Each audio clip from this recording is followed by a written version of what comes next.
See? No. Definitely relax. Let's turn the.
They're so big. God said, just you wait. There's going to be more evening, more long. Maybe more land, more. That's really what this is great, but we don't really have to show anything. We also know that like this song, we have kids all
Yeah, mine's on. Oh.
that is, so that pickup is on. So right in the middle where?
I got it to multi-pen.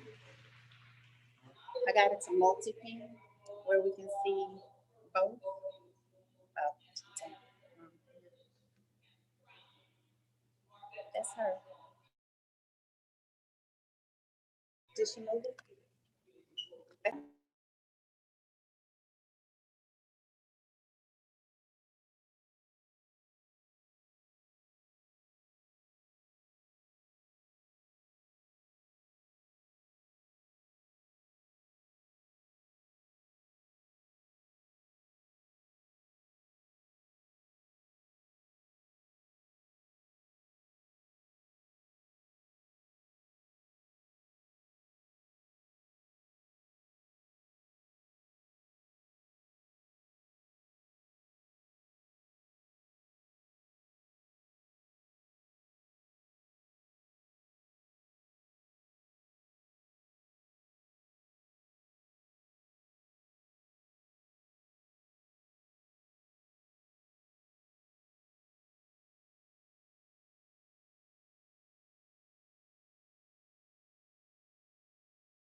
Where we do that? You know, on the airport, on campus, how we do that? Where we do that is innovative. And so it is so exciting to be walking into a place where the purpose is innovative, the people are innovative, and the program is innovative. And if you are excited about that, you're in the wrong place.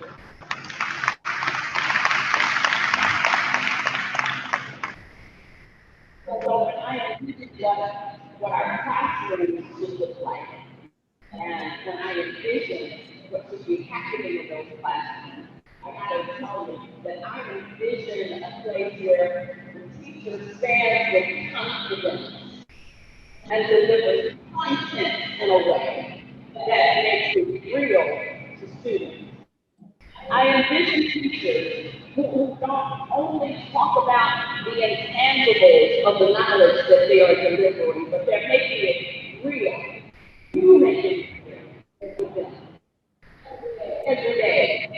I envision classrooms where kids are engaged in discussion, and the teacher is there facilitating, correcting those misunderstandings in knowledge that will happen along the way, but guiding and allowing students the freedom to debate one another and even to debate what they're hearing from each other and maybe even from some of us.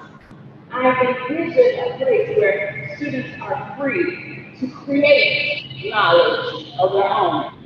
They take what you taught them and they apply it to their lives, to their situations, to problems that they see, and they create solutions to problems that we don't even really understand.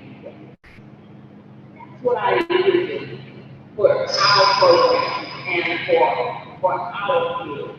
I envision English language arts classrooms where they're discussing novels and essays and they're applying those to what they experience every day. I envision math classrooms where they're talking about solutions to problems and even debating how to solve them in that context. I imagine social studies classrooms where future social justice advocates are already being prepared. I envision science classrooms where new technology is being developed right before our very eyes.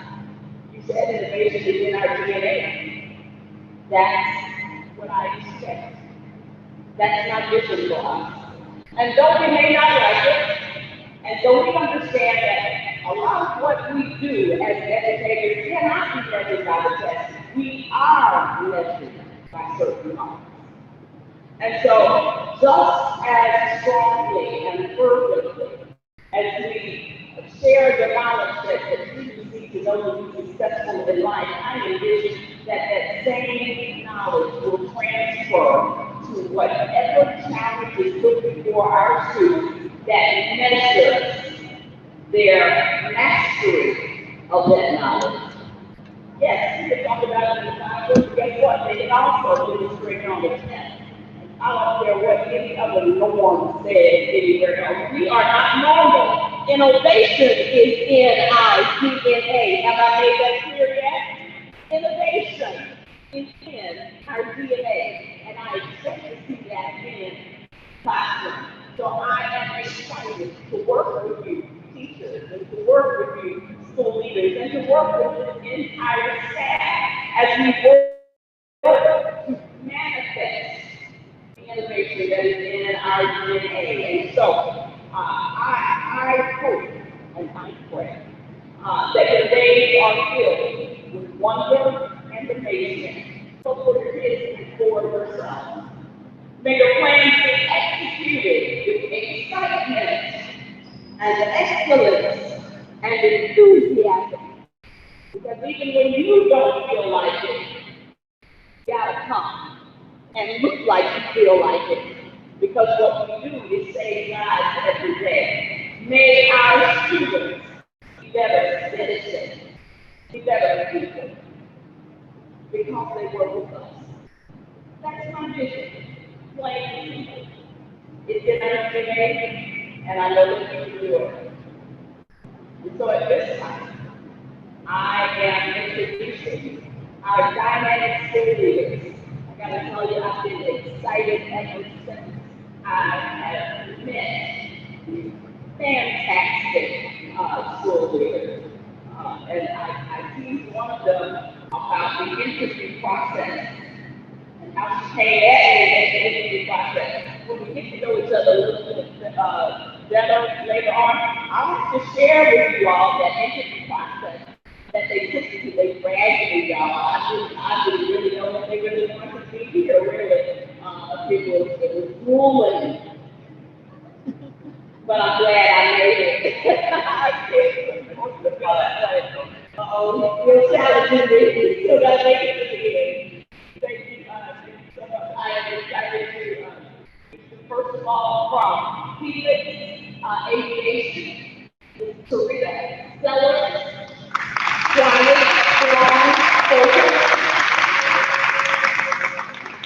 Strong, Focus, People Academy, George,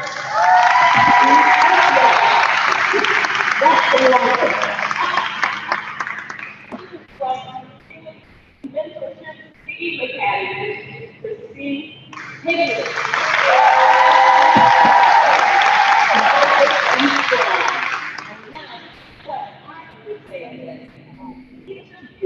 Has something special for your staff that you can share with us. And I understand it's the type of competition you have. A cheer competition, is that right? And y'all know I like to win. And so anytime you see me up there again in a competition, it's to win. It doesn't matter. I can shoot tomorrow. I'm going to win. And so I want to then see that same spirit in you in this camp competition. And so I'm not going to start with the largest group because I'm not going to no, nobody will agree with me.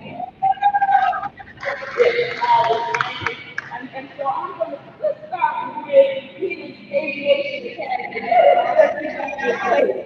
All the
Helix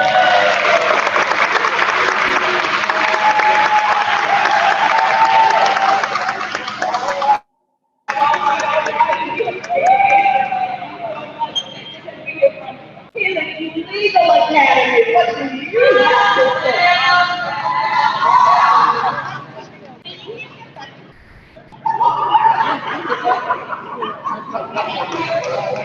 See, we're flexible here. We're flexible here. We go for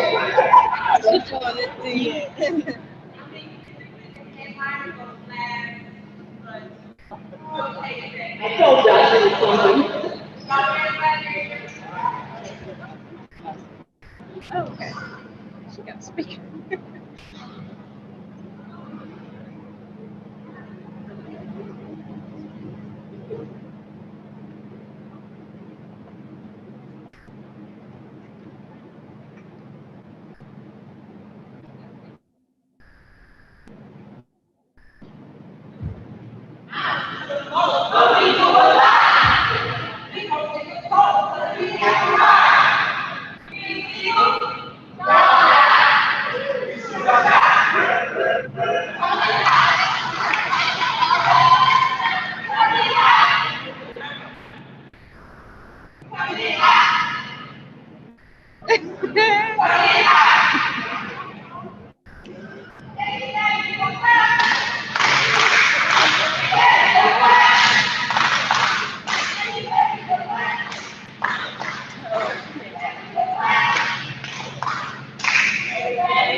And the winner is the student of Helix School.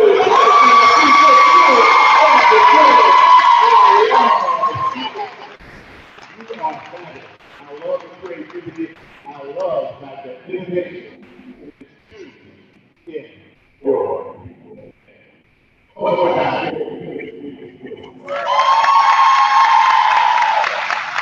As we bring out the photos of the distraction, I'll show a couple of housekeeping. One, for our mentorship campaign, now that it's been made official as our free world meeting, we're now all one family. You should have received offers and like Helix and Helix Aviation. Everybody now becomes a member of one member of Helix Community Schools. So you should receive that, and I'm happy that everybody join the band. Welcome aboard.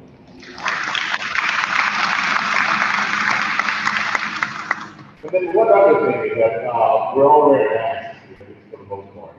The speaker, of course, taking over off. You know, we've developed a set of COVID protocols for this year, but every day, as you all know, we get more and more data, and the data, frankly, isn't looking good. And so we're going in the wrong direction. So while we have prepared some protocols, I just want everyone to know that we're going to hold on to those for just a couple more days, see how things develop, because every day it's getting worse. We want to make sure that we're all safe and that we're all healthy, and that when our kids come to our buildings, that they're safe and that they're healthy. We want to educate them, but first and foremost, we want to make sure that they are safe. The most disturbing thing about the Delta variant, of course, is that unlike last year, there was plenty of regular COVID in the pandemic. It felt like our children, the youngest children, really weren't affected. But we're seeing now data that shows that children under 12 are being impacted more than ever before. Not something we're going to talk about. Doesn't make us all happy, but it's a fact of life that we're going to have to deal with. So be prepared, want to continue to be flexible as we attempt to navigate whatever is coming our way over the next couple days and coming weeks. That said, I'm going to turn it over to Chief of Mines to take us to the next stage of our company. Thank you so much. Good morning to the community schools. It is a pleasure and an honor to partner with you all. As President said, when we first got up, I am not a stranger. I've known Preston we've worked together for many years. Mr. Wells was saying in the Public School District, and I see a lot of familiar faces in here as well, working with in the past. But I'm the CEO and founder of Chief of Mines, and we are a human resources company. And so we have partnered with Helix Community Schools, and I can tell you right now, we are honored to be a part of your team because you are our priority. As a human resource provider, we make sure that your benefits are together, if you have payroll questions, HR questions, any concerns or issues, you contact us and you are the priority. We want to make it happen because we don't want you stressing about or worrying about anything so that you can attack the classroom and achieve that academic success. So today we have a full program and presentation planned out for you. We will dismiss the class and before we do, I do want to introduce and present my last all people here. For some of you that already Video? Yeah, you were there on laptop and then we could have shared it. Yeah, that's fine. And then we have our chief, our human resources generalist, who is Corinne Jackson. So again, we're excited about the innovative and dynamic team that has been built over the past couple of years. It has been a pleasure to have the opportunity to really see all of the changes. And now it's time, it's showtime to start up and show up come next month for our kids. So we are excited about that, but we want to make sure you also a great start. So we're going to just start with you all to go to the classrooms, and this is going to be a very interactive presentation. Because there is an HR portal with all of you, probably, I'm pretty sure everyone in the room has went through this process. But there are a couple of other things that we need you all to do, and we want to show you how to do this. And as we go through this interactive presentation, if you have any questions, just make sure you pop in. You can turn your camera on, ask questions. This is, so I don't want anyone to be afraid of it to wait to the end, because honestly, I don't want you to forget any questions you have. We want to address all of the concerns that you have today, because we want you to be off to a great start. So we're going to break this momentarily for everyone to go to their classrooms, make sure that you have your laptop, and we will see you shortly so we can begin the HR presentation. We'll also have just a couple of visitors to come in, also some benefit representatives. They'll be here, and then after the presentation, we will be on site to answer any questions that you may have. So thank you so much. I'm going to turn it back over to Mr. Webb so that we can instruct everyone to go to the class. Thank you, we'll see you shortly. Thank you, Ms. Robertson, and Chief of Mines. So guys, again, as that Phil said, we want to make sure that we remain safe as possible. And I know we've been in this environment together, but we're going to break up into classrooms because we'll be spending the rest of the morning and afternoon together. So we're going to try to break it up as easy as possible. I've already given all of your principals the directions as it relates to what classrooms we'll be going to. So please check with them. To all of our young men, I need you to ensure that because we didn't have enough patience for everyone to be in here and in the classroom. So for all of our young men, when you leave by, take 2 chairs with you and for one of the young ladies. So please do that, and we want you to have a great experience. And we're really excited that Chief of Mine will be taking amazing care of us. Thank you, Chief of Mine.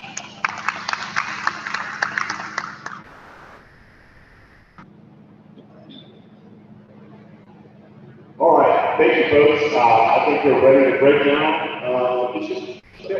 I think everyone knows what to do. If you have any questions at any time, the administrative team will be floating around. But again, welcome to our 2021-22 school year.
But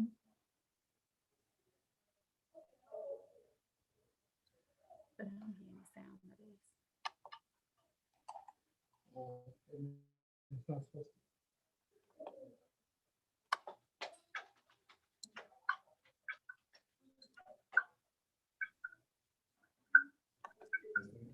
Testing. I hear that.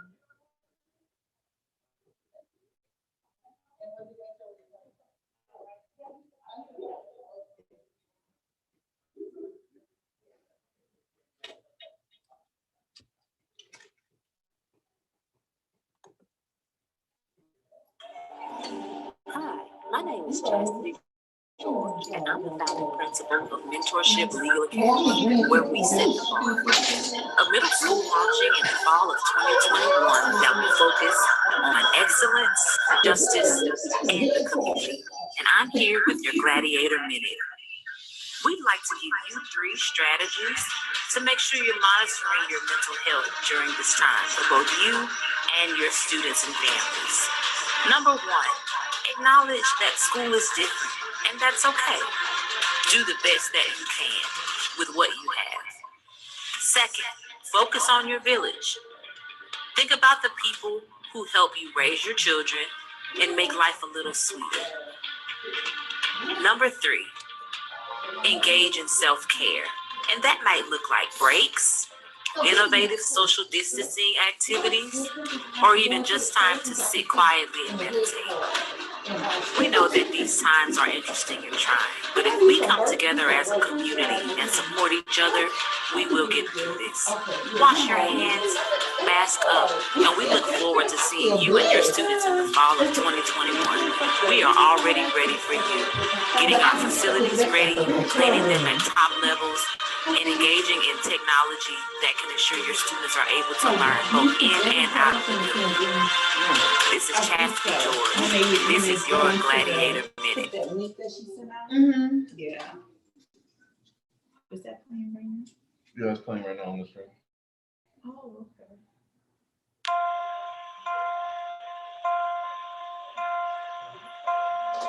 I'm Sharita Sellers, the founding principal at Helix Aviation Academy. The purpose of STEAM Saturdays at Helix Community Schools is to provide the children of Baton Rouge and surrounding areas with a free opportunity to gain early exposure in STEAM and to give parents information about all the programs at each of our schools. What is STEAM? STEAM is science, technology, engineering, art, and math. That is exactly what we are about at Helix Aviation Academy. At Helix Aviation Academy, we prepare students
Welcome to STEAM Saturdays.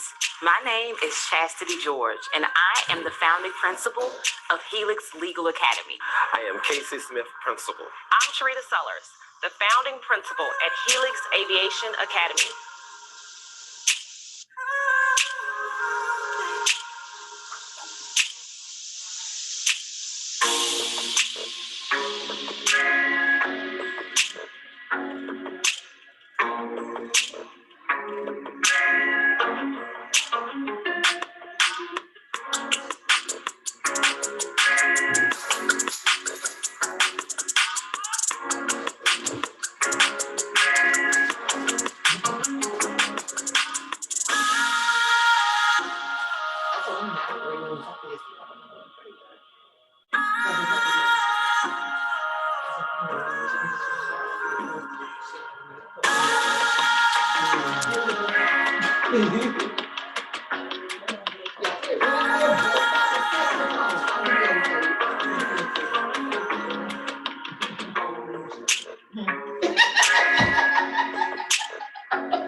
Helix Aviation Academy is unique and one of a kind.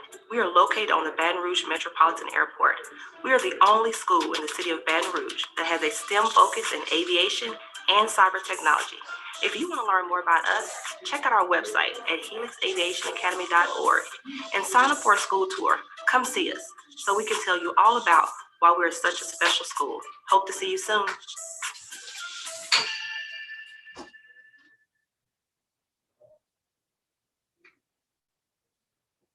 What is STEAM?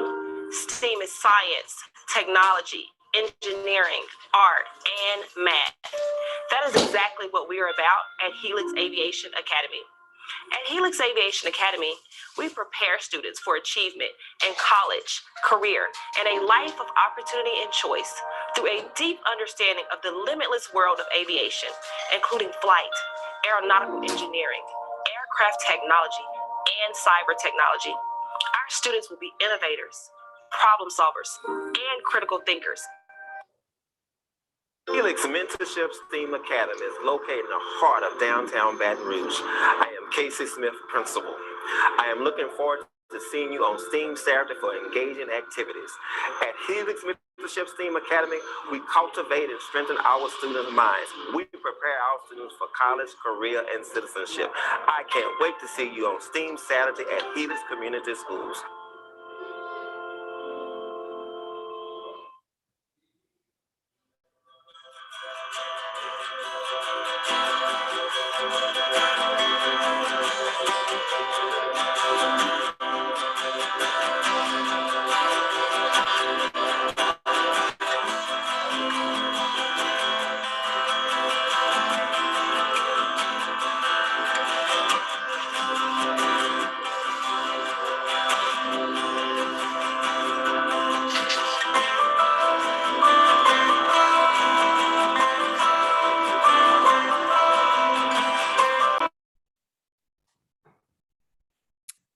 Good morning again. Can everyone hear me? Let's see if I can see some thumbs up in here.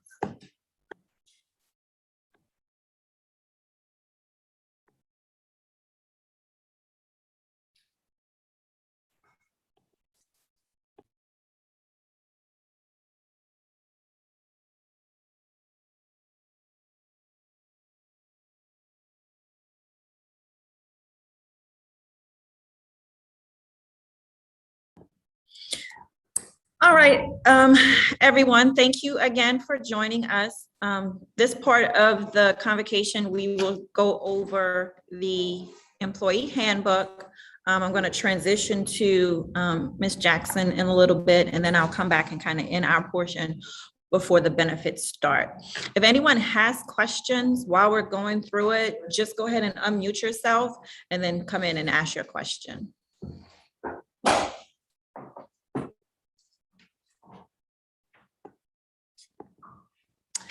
All right, so just to be advised that you are expected to read the employee handbook in its entirety. Our convocation portion this morning will just be an overview of some of the policies that we want to feature for everyone. I will show you later on this morning where you can access an actual copy of the handbook.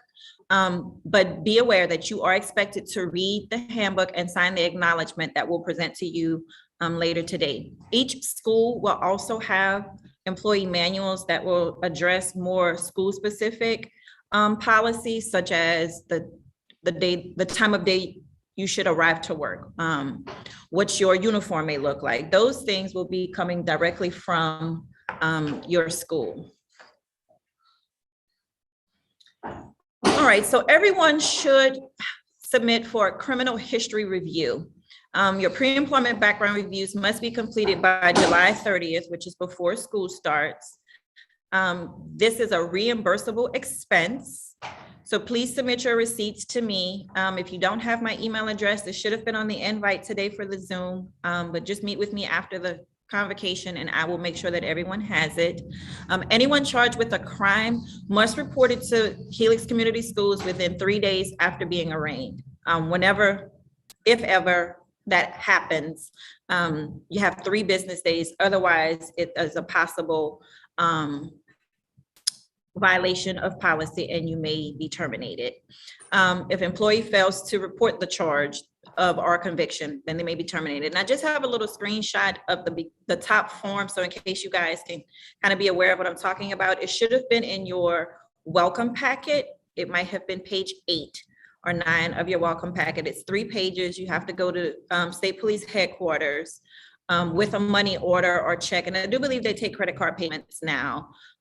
You want the form should have been filled out, but you do want the background and federal check. And again, that's due by July 30th. Receipts are to be submitted to me by July 30th.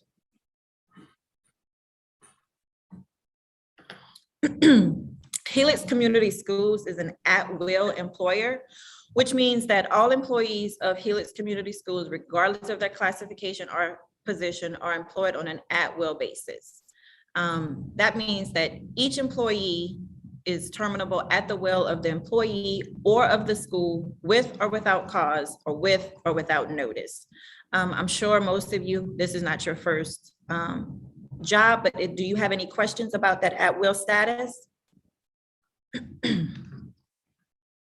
All right, I will continue. We are also an equal employment employer.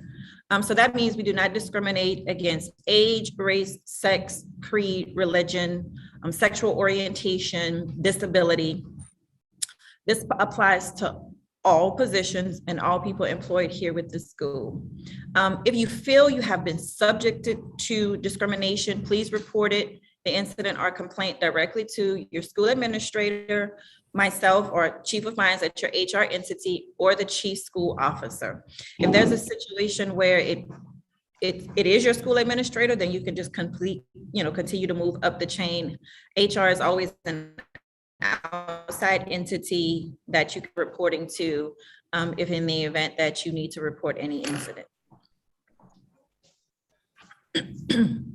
I want to feature our anti-harassment policy. We prohibit all forms of harassment. That's sexual harassment, intimidation, bullying, and or assault. Someone here, may you please mute your mic? I'm hearing some feedback.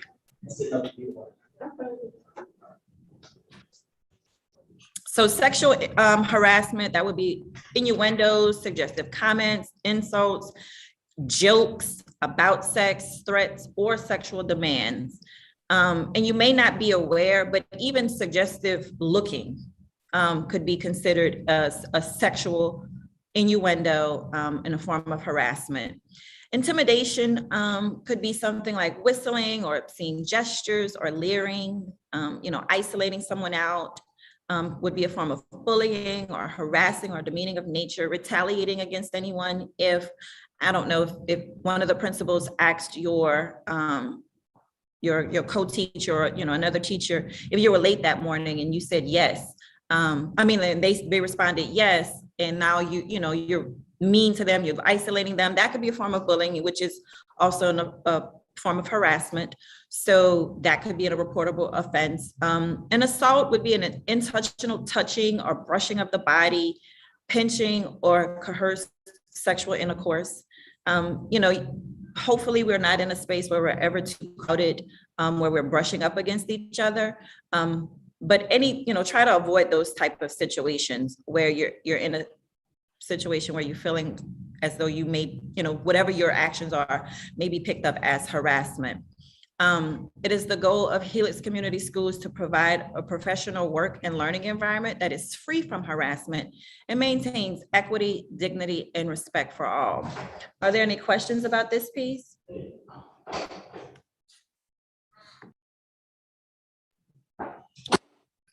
All right.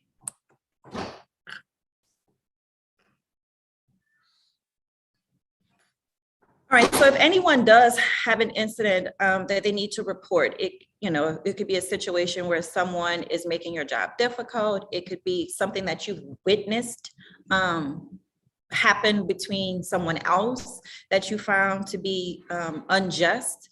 So we have a procedure and process for all grievances and our formal complaints. They must be reported as soon as possible. Each employee has not only a right, but also a duty to report this conduct in which he or she believes may constitute harassment or discrimination. So that would go to your school administrator, the chief operating officer, or HR. Again, we're always that outside entity that you have the direct reporting to. Ordinarily, I would like for grievances or complaints to be in writing. So you could email me. We can talk about it first, but I'm going to also ask you to email me the information, or you could write it and I can pick it up from you, whatever makes you feel most comfortable if the concern is confidentiality. And we will protect your confidence to the utmost of our ability. There may be some pieces in which any complaint or grievance would require the sharing of the information as we investigate it, but you are protected under whistleblower protection, even if it's for something that has happened against yourself, to protect your confidence, and we will protect you against any retaliation. So if you've made a report of any type of situation, discrimination or harassment, and then after that you feel that whoever you made that complaint against is retaliating against you, we do ask to follow up. As a best practice for us here at HR, we do check-ins, at least 3 weeks out, kind of see how things are going once the investigation has been closed up, just to make sure that none of that is happening. I mean, we are a very small group, and I've seen you guys this morning. You seem like a family already, especially for the 2 schools that are just starting. Mentorship, you're a little bit bigger, so that means you guys have been there with each other a lot longer. So I'm hoping that none of this occurs, but if it does, we're here to help get through it. All right, workplace violence. Let's not be this guy. This is the guy who has had enough of harassment, of discrimination, of stress at his work. All employees should be treated with courtesy and respect at all times. Employees are expected to refrain from fighting or horseplaying or any conduct that may be dangerous to others. And I have to say, I have a 6-year-old who loves to horseplay with other kids, and it drives me insane because you could get hurt. He had a bust lip the other day behind horseplay. So I would not like to see any of that happen here, not with the employees or with the students. Firearms, weapons, other dangerous or hazardous devices are prohibited from school premises. And school premises is defined as any location where work is being performed by a Helix Community Schools employee for Helix Community Schools. So if you're required to attend a conference, that's considered a school premise. If you're required to, and I use the word required because that makes it work related. If you're required to attend a function where, I don't know, maybe it's for fundraising or something in relation to school, to further the school, to further the students, all of this applies to school premises. So conduct that threatens, intimidates, or coerces an employee, a student, or a member of the public, but in general, which would be like your parents, your stakeholders, or any vendors that's considered public, will not be tolerated. All threats of or actual violence, both direct and indirect, should be reported as soon as possible. Verbal threats, if you get into a conversation with someone, which I have had, and they're like, we could take this outside. You're threatening me at this point. So those type of conversations, that should be reported. That will not be tolerated. We will start an investigation quickly into those type of events. We are a drug and or alcohol-free workplace. So the possession, use, concealment, transportation, promotion, theft, distribution, or sale of drug and or alcohol is strictly prohibited. Helix Community Schools reserves the right to conduct inspections or searches at any time. If it's been reported that you smell like you are intoxicated, we may require you to do a drug screen, which means someone will transport you to the location to make sure that you actually go, and that you don't have any way of, kind of bypassing the process in that process for the drug screen. Or if you come to work and you are on prescription drugs that are not prescribed to you.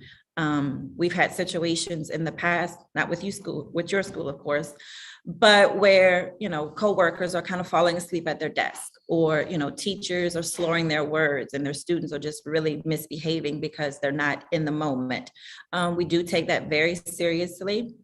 You are prohibited from off-site use of alcohol or illegal drugs when such activities adversely affect your job performance, job safety, or the school's reputation in the community. So if you're, again, at a school function, if you're required to attend a conference or anything where the school has asked you to perform work outside of the physical building, those things may affect this policy if you're in the capacity of work. So think about if you're at a football game and you're wearing your Helix shirt, and you're stumbling drunk, or you get into a fight,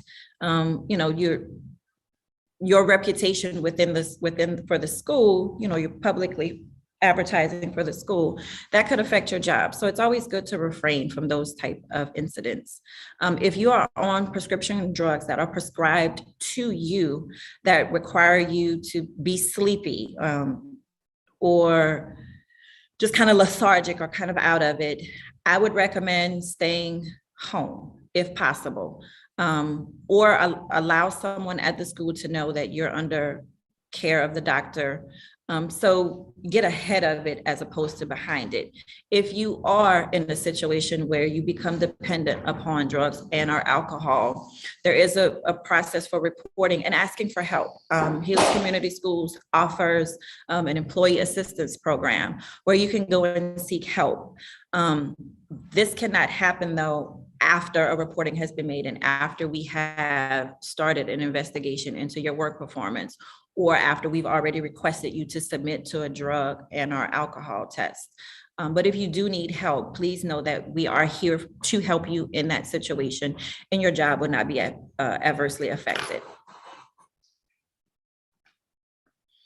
Employee health and safety is paramount for us here at Helix Community Schools. As Mr. Castile mentioned earlier, we are monitoring the COVID cases really closely these days. Employees are strongly encouraged to get vaccinated. If you do or have been vaccinated, please provide a copy of that card to HR. You can email it directly to me, or we have a helix@chiefofminds.com email address that you can send that to. Only trained medical personnel and or authorized administrators may give healthcare or medicine to students. That is also highlighted in the handbook. You aren't allowed to give Tylenol, you aren't allowed to give cough medicine. I think only in emergent situations where maybe a student needs an EpiPen, and typically that parent has already notified everyone at the school of those type of situations. So that would be the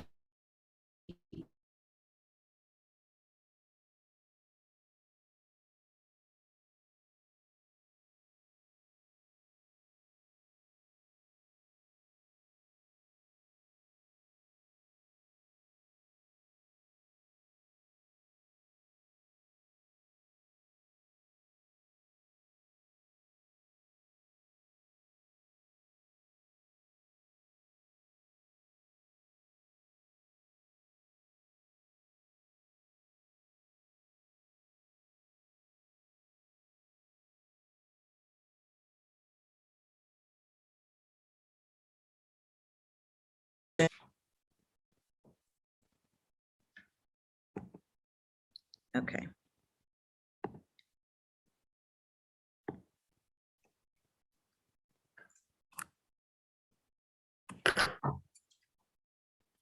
All right, so we'll move into attendance. Attendance, you must clock in and out each workday beginning August 2nd.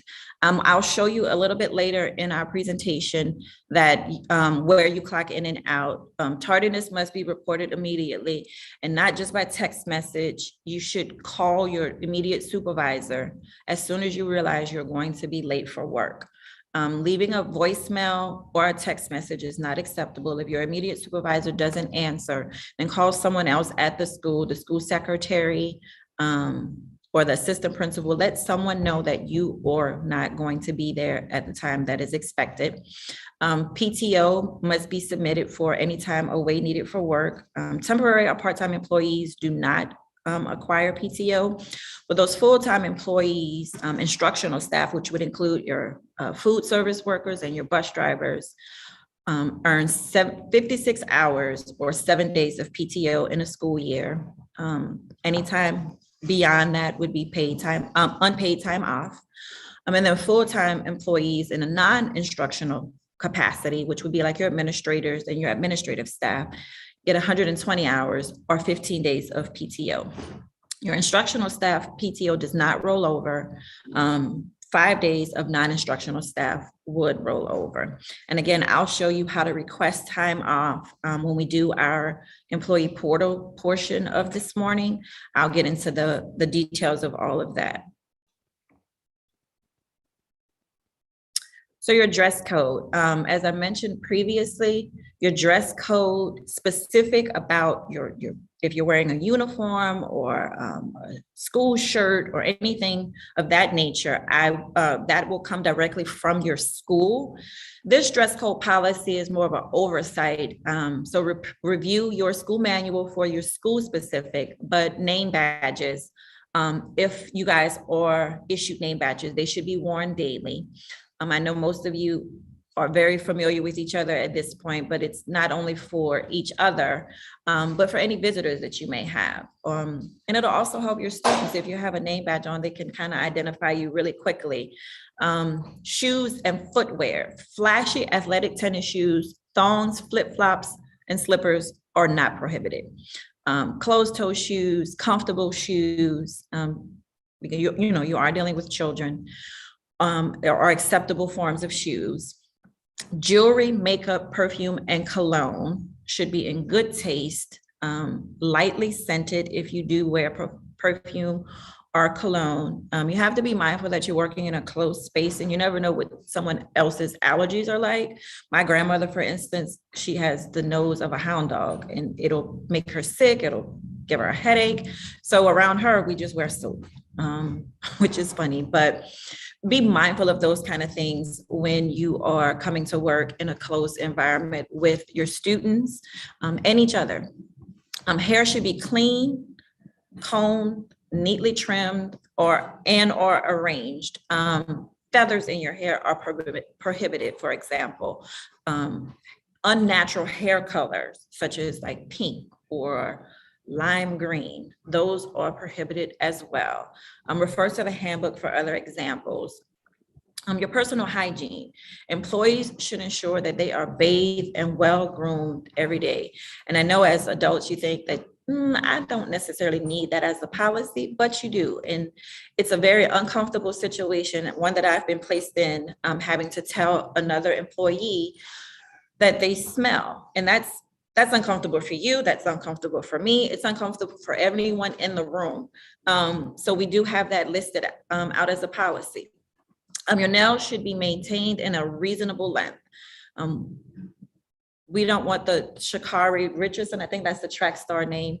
Love her nails, just not appropriate for a school setting. Tattoos of any nature must be completely covered by clothing, a tattoo sleeve, or tattoo cover-up makeup. And then piercings must be covered with a bandage or replaced with a clear insert as to not be visible. And men are not allowed to wear earrings. And it's funny, I just went to the McDonald's drive-thru yesterday, and the lady who served me had an earring in between her nose here, and then a couple here. I think she had her eyebrow pierced all down her ear. So obviously she likes piercings. But if you have all of those here, either need to replace them with a clear insert or bandages.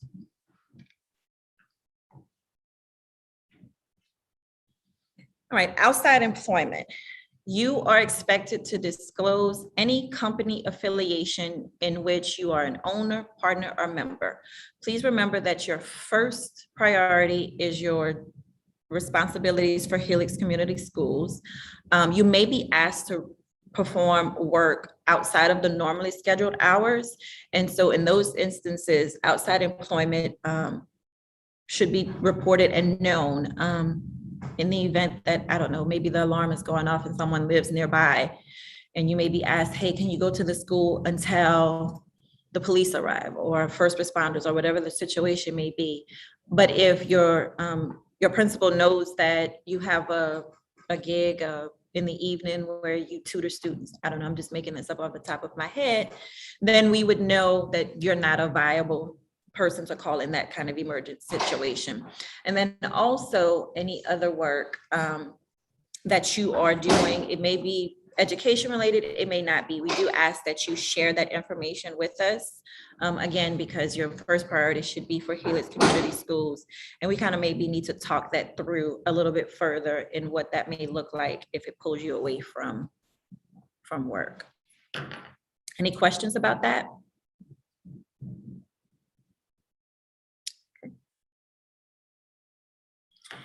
Media releases and social media platforms. So all media requests should be forwarded to the Chief Operating Officer. Do not, and I cannot emphasize this enough, do not comment verbally or in writing on behalf of Helix Community Schools. Sometimes the news stations may call the school or maybe even try to call you directly or contact you directly because they know where you're working. Always route them over to the Chief Operating Officer, which is Ms. Millender. Do not use your school email address to register for any social media account. And please notice that there's no expectation of privacy when posting to social media. So as adults, we're not trying to limit any voice you have, online presence that you may have. But sometimes if you acknowledge where your position, where you're working on your social media platform, many people that's reading that may take your opinion as the opinion of the school. So we ask that you would, if you do designate where you work, that you include a caveat that the expressed opinions here are of mine and of mine only, or some verbiage of that sense. I have seen people lose their job because they've posted information on their website about their job, about their company, proprietary information about their students, pictures from students. I've seen pictures from nursing home employees that have lost their job, believing that their post was private. There's no expectation of privacy. I will tell you as a little secret, HR, we view people's social media platforms all the time. It's a way you present yourself to the world. So you may present yourself one way at work, and then you may be different in your home life. And if they don't coincide, a lot of times that can be a conflict for your employer. So any questions about that? I know we get a lot of feedback sometimes from parents who are on or follow their teachers. I personally would recommend that you do not allow your student parents to follow you while you're current students. I've seen it where it transitions to where the student is no longer at the school, and now you've kept in contact with them because those are your babies and you kind of want to see how they progress in life. I have seen that happen, and that is more acceptable than current students. And if if parents contact you directly on social media, refer them over to your school email address, so you guys can have a very public conversation. In the event that you need to pull those records, we can do so on your behalf as the school entity, and that it makes it for much more professional dialogue. So that was just my personal recommendation about parents and friends, unless they're like, you've known them forever and their kids just happen to attend your school, then that's a little bit different. Employee conduct and discipline. We expect for you to accept certain responsibilities that coincide with the mission and vision of Helix Community Schools. We expect that you meet work performance expectations. And then we expect that you exhibit a high degree of personal integrity at all times. So some of that work performance expectations, we expect that you're prepared each day for your class. We expect that communication from family members or parents are responded to within 24 hours. We expect that you conduct yourself in a very professional manner at all times, even when or if someone is being disrespectful towards you. Remove yourself from the situation if possible, or refer it to your principal or your assistant principal, or to us, or to someone else to remove you from that situation.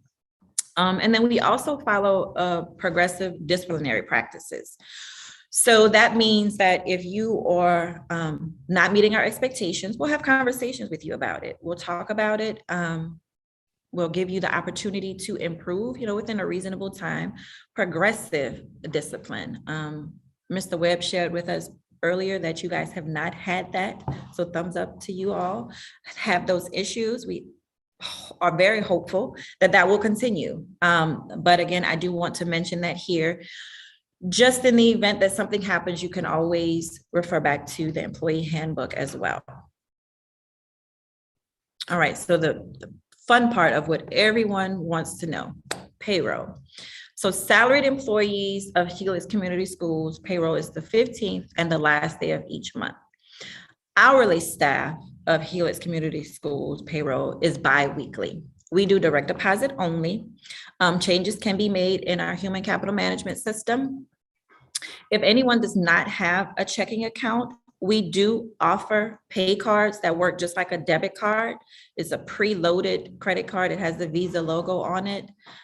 We charge $8 for those. It's a one-time setup fee for that. So if once we are processing payroll for you guys beginning in August, so anyone that does not have an account, you can get with me now, or we can speak a little bit later about it for the direct deposit. If you have questions about your paycheck, please give us a call. And then I'll walk you through a little bit later how to pull a copy of your check stubs.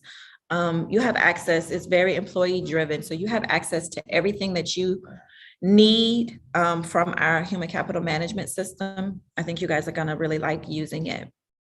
Any questions about payroll?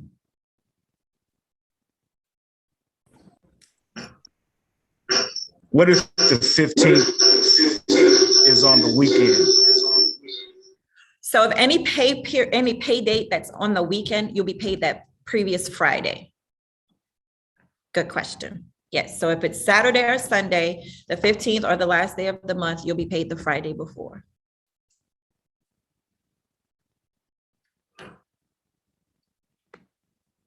Any other questions? If we already have direct deposit, do we have to do a new one or does it go change over? Are you a mentorship employee? Yes, ma'am. Yes, so we have your information. It's already in our portal. I'm going to walk you guys through some of that as well today. You do not have to enter it again, but if you want to make changes, then you can do so. But no, if you're already set up, you're not changing anything. Everything has already been imported into our system. I know some of you have had multiple accounts. So as we walk through it, you may just want to make sure that the designations are correct, meaning if you had 12% going into one account and the rest of your check going into a second one, we can walk through making sure all of that is correct. But no, you don't have to enter anything new. Thank you. You're welcome.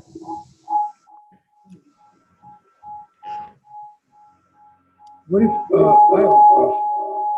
This is Gary Smith. I'm sorry. Is there another question? Yes, I have a question. I need to change my W-2 form. I'm sorry. I have it all. Yeah, it's gone. I just want to I want to change my W-2 form. Okay.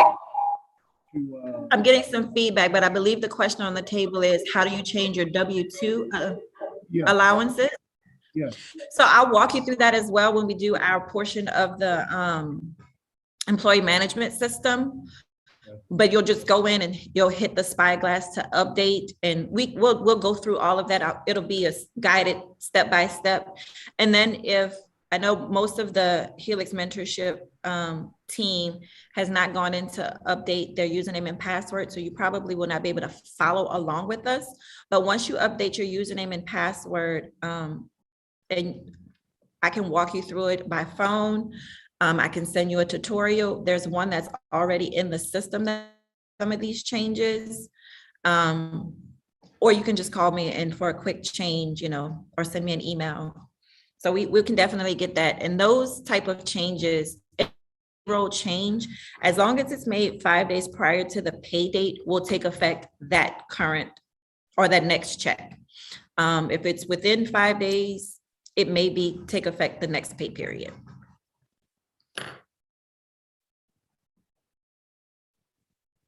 Any other questions?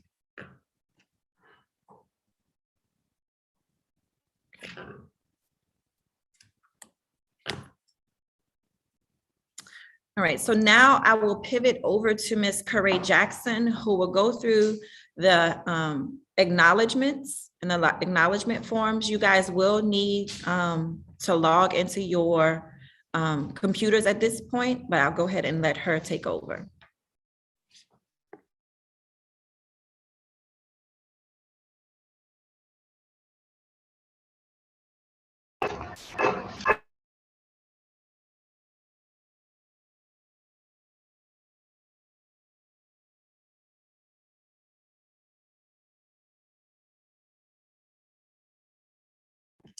Good morning, everyone. Again, my name is Corey Jackson, and today I'm going to be covering our acknowledgement forms. So I'm going to be walking you through Signwell, which is our online signing document platform. You should have received a message in the chat that has a URL link for you to follow, and that's how we're going to walk through each of these forms this morning. So if you all could please follow that link, and I'm going to do the same, so that you can see how that works.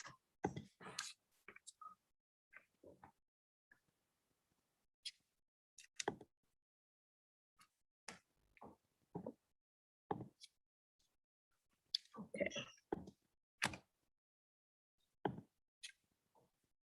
And please let me know if you can still see my screen. Can I get a thumbs up from everybody? Okay, so when you follow the link, you should see this page. It says HCS forms. And what you're going to do is enter your full name and your email. And on this system and platform, you're going to be seeing your handbook acknowledgement form, your ethnicity form, your experience verification form, request for performance information, sexual misconduct statement. And we'll be covering what each of these forms mean here in a second. So I'm going to go ahead and enter my name and email so that you can see how you can access the form from your email. I'm going to walk you through that here in just a second. And if you could please follow along with me as I do this.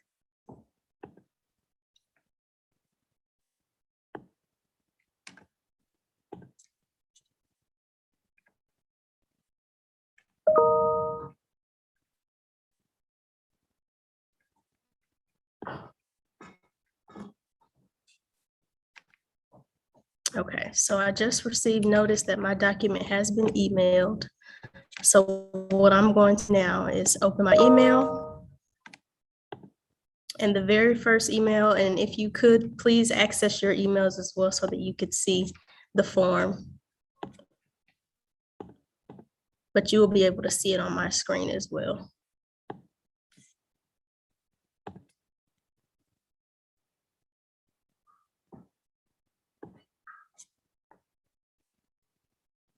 So the very first form that you should see, and you can see my screen too, but if you are following along in your email, should be the handbook acknowledgement form.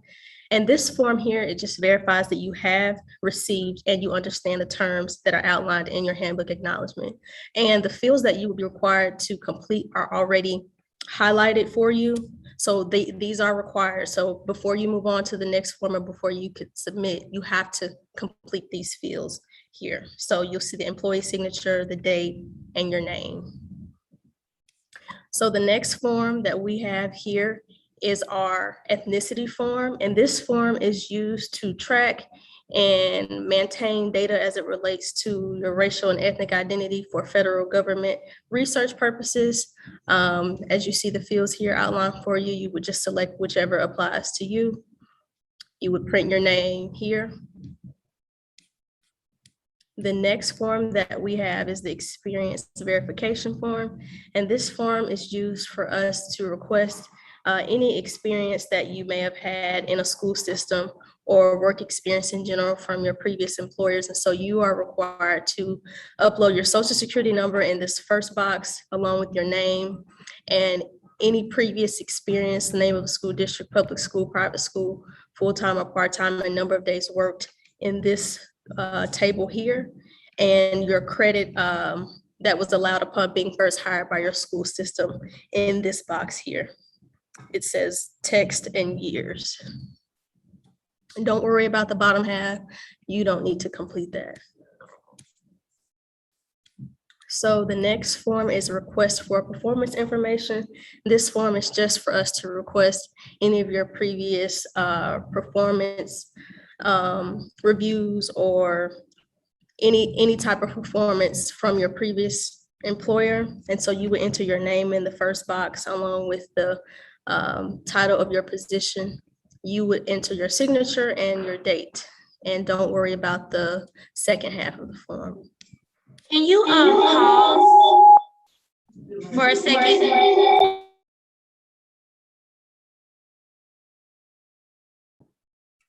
Go ahead. Can you hear me? Yes, ma'am. There's a page. I'm sorry. I'll put it in the chat. Okay, perfect.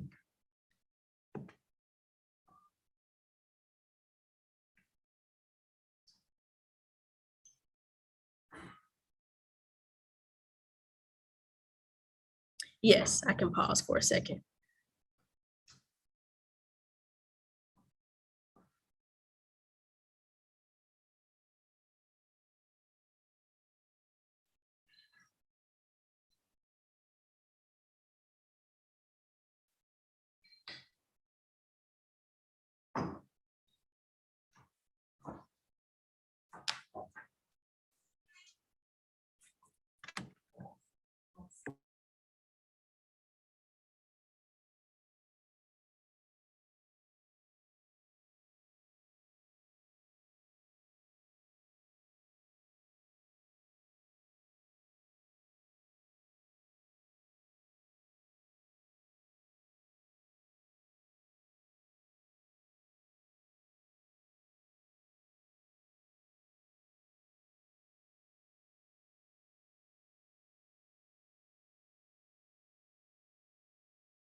Okay, I have a quick question. So when it says the years of credit allowed Okay, I upon have being a hired by your question school system, about the I'm not quite sure what employment that verification part. The two things is that everything related to anything we've done in education, and secondly, the number of days part. Do we like multiply by how many years? Because some places it's been multiple years. Like exactly what should we do for that part? Okay, ma'am, I'm gonna need you to repeat that because there were two people talking at once, so I missed the first half of what you said. If you don't mind, I'm sorry. No problem. So I was asking about that employment verification part. Mhm. The number of days worked. How Mhm. exactly do we go about figuring that out? Because some places like we worked for a couple of years. I think it's supposed to be like 180 days. I'm not sure. Like, what's the exact number that we would use to figure out the number of days worked? So the academic calendar, you would go by how many days you worked within that school year. Are you referring to a non-academic position?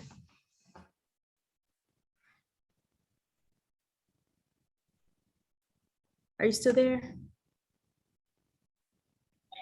Yes, ma'am, I'm still here. Sorry about that. I had to turn the volume down. Yes, ma'am, we're still here. So I guess we would go through and look at the calendar and just, I don't. Okay, 180. So I guess we should multiply. If you're like a non-academic position. So if you 180 want, times how many years you've been at that school? right, if you want to just make it easier, you could just count it by the year. So if it was a whole year, just say 1 year. If it's 2 years, 2 years, or if it was a partial year, half of a year, partial, you could just write that in just to make it easier. And if it was non-academic, you could do the same thing. Just go by years.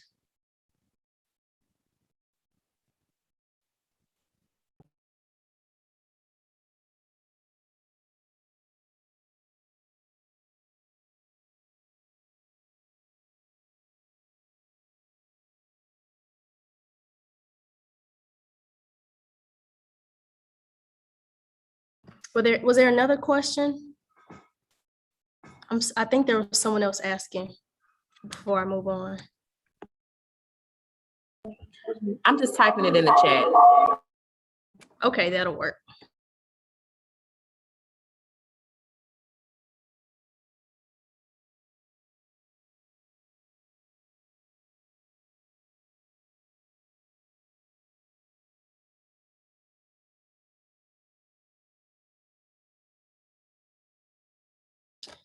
And for those who may be teaching for the first time, if this is your first year working, you can put that in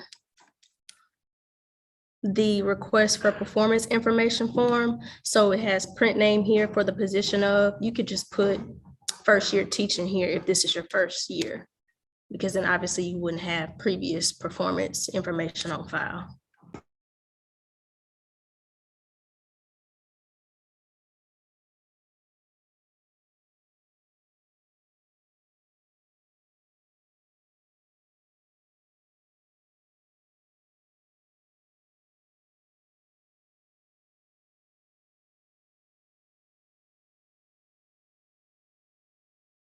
And for the substitute teaching question I'm not sure who asked it, but if you were working with Kelly Services, then you don't have to worry about putting that in that experience verification form.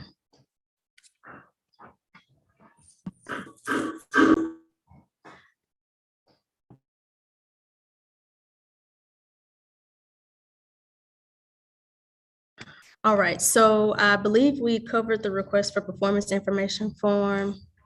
I'm going to move on to the sexual misconduct statement. And this form is essentially used for us to gather any information from your previous employer as it relates to sexual misconduct, if applicable, of course. And you'll just check one of the boxes. You'll print your name, add your date, and your social security number. Can you answer the question?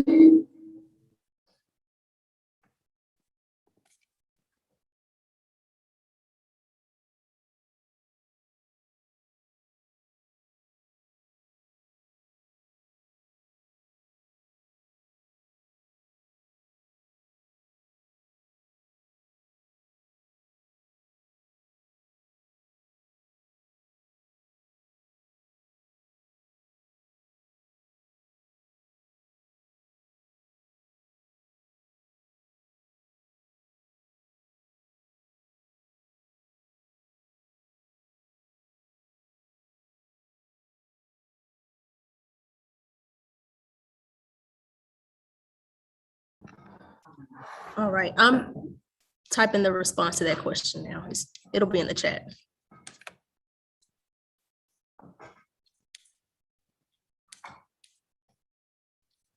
So those are your 5 forms that you will need to complete.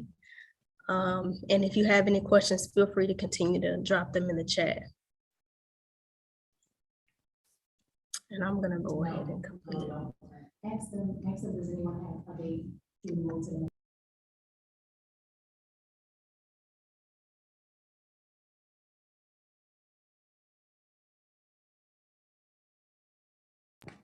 And are you all able to move through each form? Is it allowing you to complete them?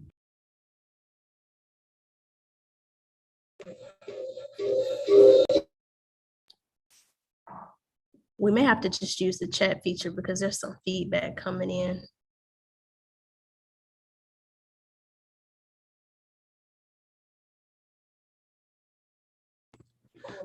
Could you answer the question about years of credit allowed upon first being hired by your school?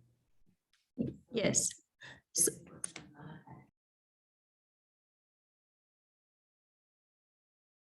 So if you worked in a non-academic capacity before becoming a teacher, that's what that means. So those years are not counted as.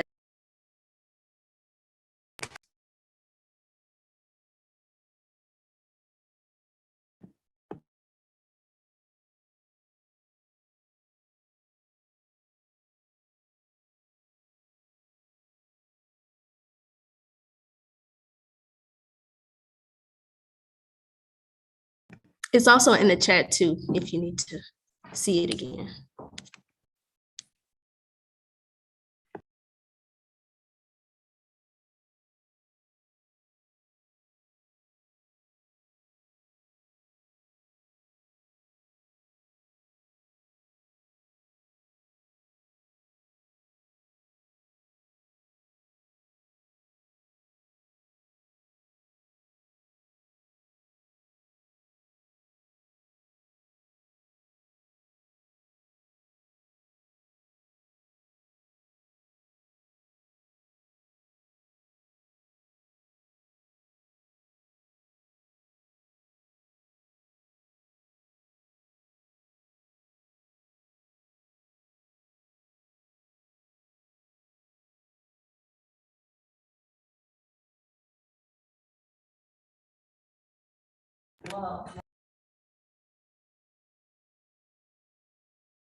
You could go ahead and check that I have formerly worked in a school district in the state of Louisiana. If this is for the question, if I have not have worked at a school before mentorship. If I haven't worked at any school but mentorship, what should I check on the sexual misconduct statement? Just check that first box.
Okay, if you have any other questions, continue to drop them in the chat. I'm gonna move on to our next topic. So for mentorship or former mentorship employees, you should have received an offer letter in your email last night from Helix Community Schools.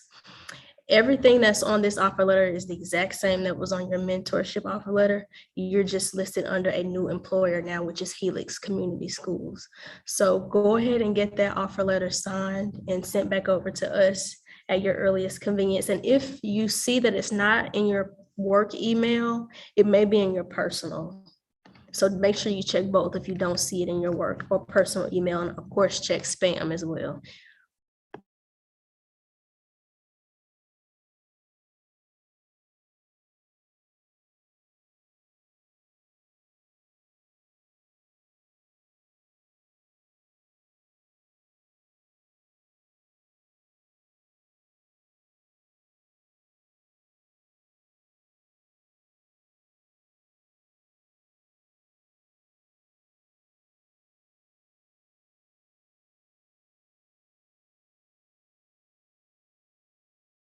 Okay, so that concludes everything that I have for you all. Of course, continue to drop any questions in the chat. And Ms. Kristen Terry will be coming over here shortly.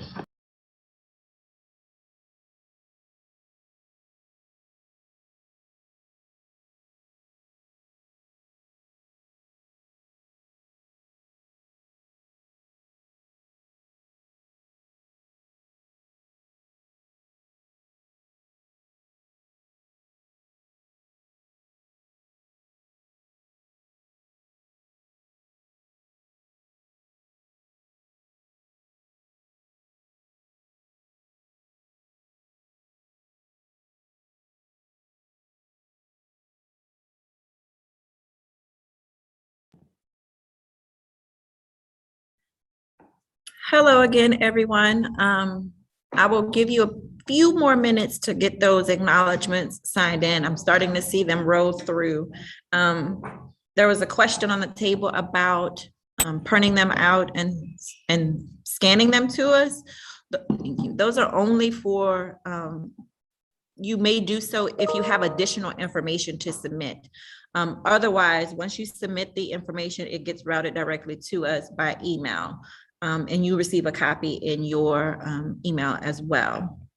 And as Corey mentioned, those offer letters, they come in the same email format as you did when you started the acknowledgements. I see some of you have looked at them. Some of you have started to sign them already and submit those. Please get those in, hopefully by the end of the day, but definitely by close of business on Monday.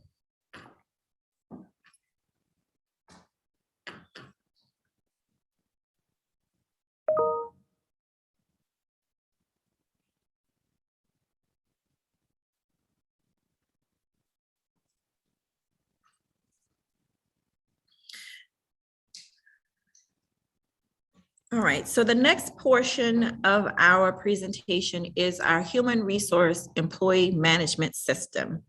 All of the new hires for legal and aviation have onboarded through our system. The new hires for mentorship, new hires as of this year for mentorship should have also received a link from me, an email from me with information on how to onboard yourself. Everyone else in the mentorship team was imported. Their information we received from your previous HR provider, and you were imported into this system. The system should have sent you a notification email, would have been info@WorkLogic EPS for you to update your username and password. If you have not received that link, please check your spam or let me know so I can make sure that that is sent out to you. I didn't want to set everyone's username on my end and then, with a temporary password. It just makes it easier and you'll remember it a lot better if you do it on your end.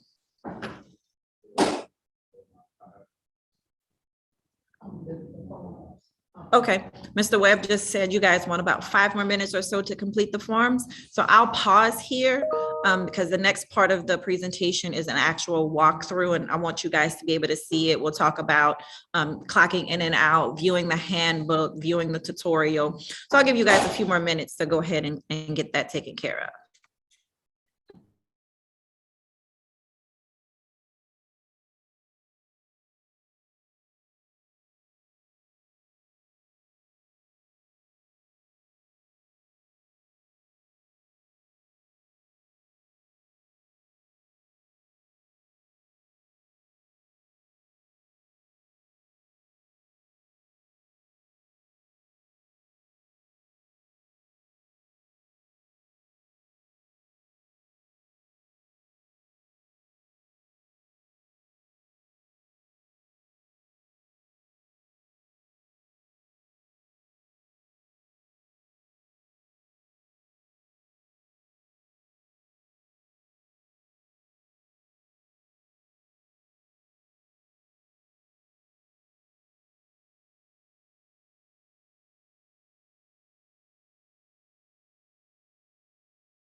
All right, I got the all clear to start back up. Make sure, yep, everybody's ready. Perfect. All right, so the next portion, again, as I was saying before, the mentorship employees, if you haven't received that email to set your username and password, no worries. We still have a little time to get you guys acclimated to the system. You can just follow along as I share the screen, so you can see and kind of come back to it when we do have you guys set up in the portal. So let me.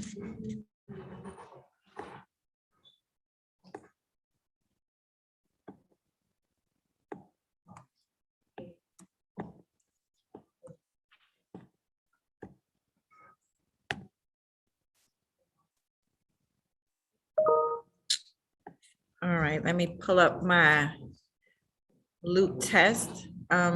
Ms. Sellers, you probably saw you had a new hire yesterday. That was me just setting up my test profile. So I will have that removed before August 2nd.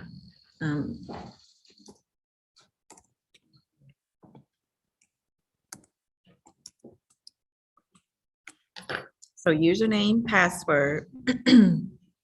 Oh, well, that doesn't.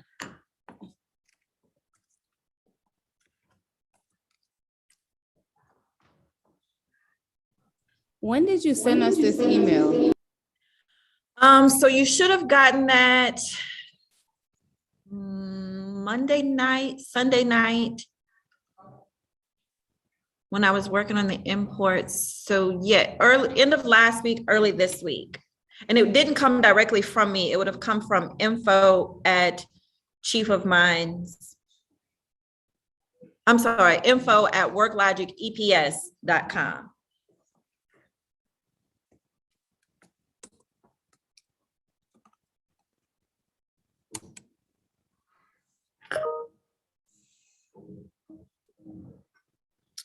All right, so as an employee, this is what you will see when you log in to this portal.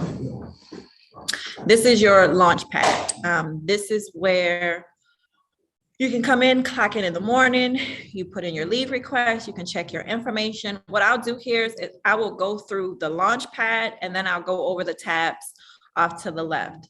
So when you come in, you can clock in, just use your username, password. You can use it from your devices. The way we have it set up is under a geolocation. So if you're outside of the area where your school is, you will not be able to clock in or out. If you are an employee so I've been denied. If you are an employee of mentorship or legal and you come here, you still should be able to clock in using the geolocation here. If you are an employee of aviation and you're over at the mentorship building, you should still be able to use the feature, the clock in and out. But it's here, you clock in, same in the evening, clock out. And as I shared with the leaders, the clock in and clock out feature is not going to affect the pay of the salaried employees, but it will allow us to see if you are excessively tardy, if you're leaving early, because you're forgetting to clock out at the end of the day. So it's more of an accountability piece than to track your hours of work. You're going to get paid the same amount of time unless you enter into that space where you have leave without pay.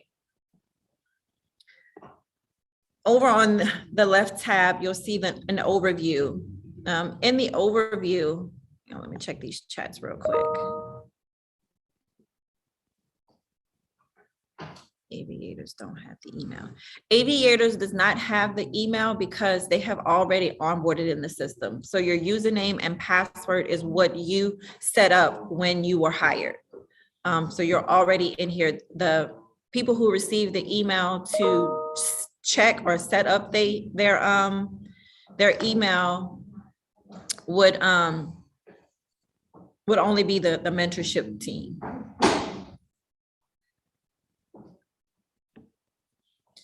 All right, so here's where you would come to view your check history. As you see, Luke Test doesn't have any check history because we haven't processed any payroll. But when they're in here, they're organized by year. So if you, for some reason, need to come back and pull up a check stub from previous years, you would just use this drop-down feature here to actually open up the check stub and print it if you need to, or download it. Under the check number column is where you would do that. You won't be able to do it from the other features here. It's only the check number feature. Someone asked earlier about updating their W-4. You will come here for the W-4, you have to update W-4 info. You come in, if you want to change your allowance, your designation as married or single or head of household, you would do so here. You will not be able to change any of your last name, first name, social. This is not the place for that. But for this form, you would just come in here, add in whatever allowances you wish to do. This is the newest form, so some of you may not have seen this form, especially if you've worked for the same employer for a couple of years. This is the newest W-4 form. And then you just save it.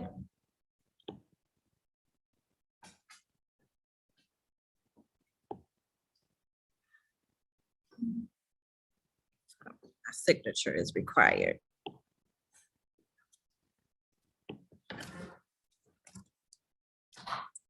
So put in your name just as you have it in the system.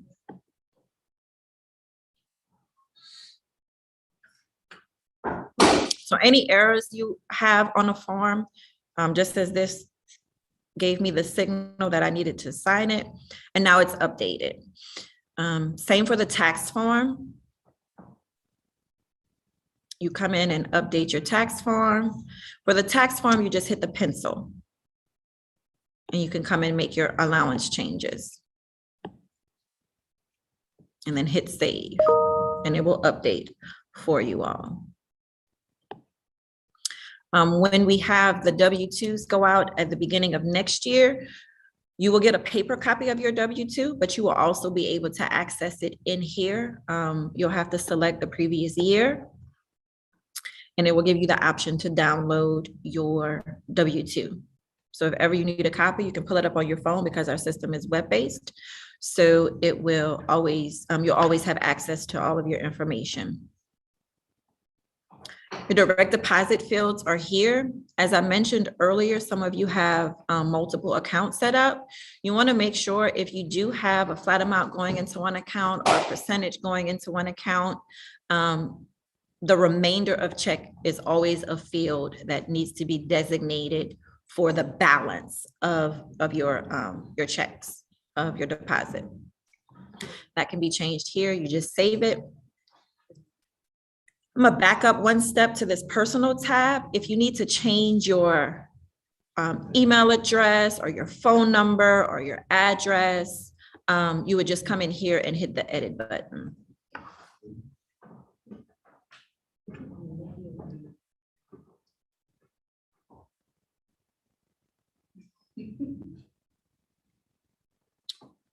Right, the rest of these tabs here for employees are only viewable tabs. You can see your work status, your job title, your pay period. For those that are bi-weekly, their pay period will say bi-weekly. It's only for information purposes only. You will not be able to change this. But if your status does change, you can come back here to verify that it's been updated. Same for your compensation. You can only view it if it has changed. If you're going to get a pay increase, you'll see all the change history on this tab here.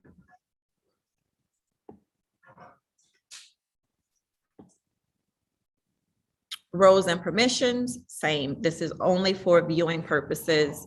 You can see your accrual settings for your PTO.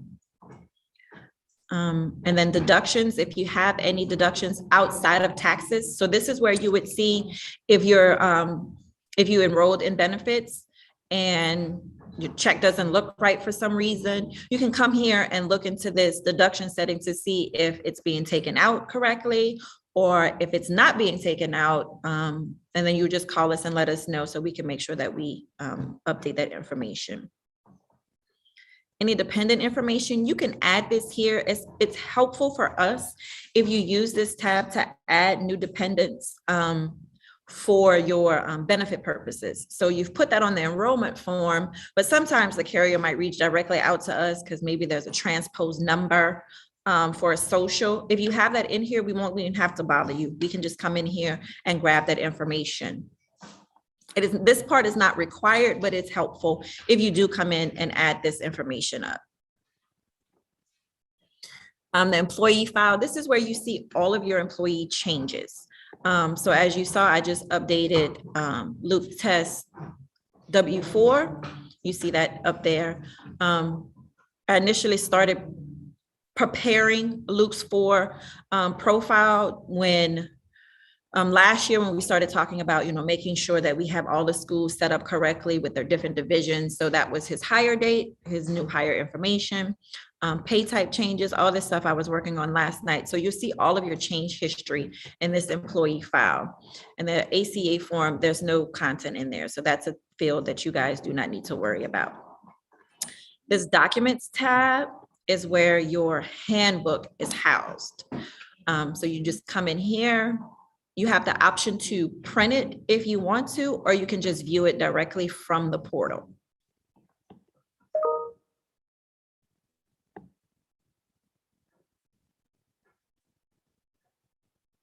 You can email it to yourself as well. So then you come here. Now it's loading, and then you can view it. So the whole entire handbook is here. All those policies that we discussed earlier in the morning are all here. So you all have access to it at any point in time. Again, it's web-based, so that's really useful. If you're on the go and you need to pull it up on your cell phone, you're able to do so. And then I also put in here an employee portal guide. So this guide is for you guys to walk through the portal that we're going through now. It'll come in and highlight how to clock in and out, how to fill out a missed punch if you had one, how to view your time card, update your personal information I just showed you, and your tax forms, your direct deposit. It has the option here to enroll into a benefit plan, but we've used, or we will be using Unum's benefit plan platform. Everyone that has already wanted to participate in medical has already been given those forms for our effective date. But that's an additional guide here for you guys to use if you have questions or, just kind of want to figure it out on your own, read up on it. Or again, we're always here for you to have direct access to ask us questions. And so time and attendance, you want to come in here if you're going to fill out your leave request.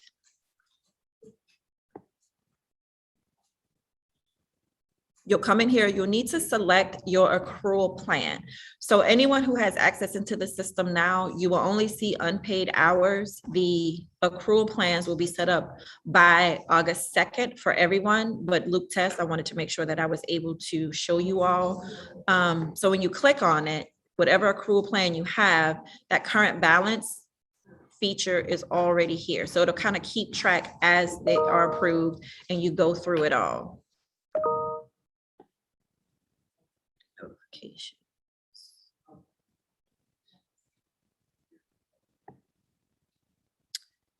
All right, so if you want to check a full day off, do that, and then you just need the dates. Or if you're not doing a full day, it'll ask for the time. The calendar here is not for you, it won't populate any of the fields, but it's for you, just a quick reference. If you're like, oh, I know I need to take off next Friday, but I don't know the date.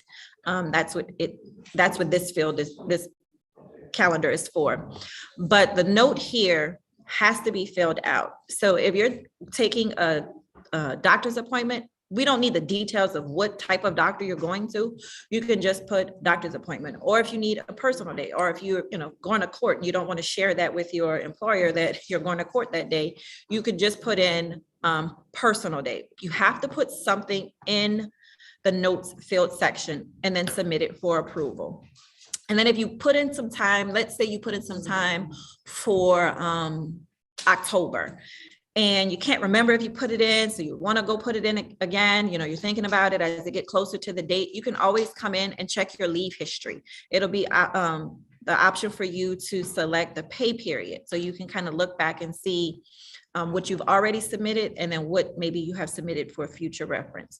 All employees, when you hit that submit for approval, your supervisor will be notified that you have submitted time in. It's always good practice to say, hey, I submitted some leave, just so they'll know that, hey, to come in and make sure that they've looked at it, that it's accounted for. And you will receive, the employee will receive an email once that payroll has been approved and or rejected. Any questions about this piece?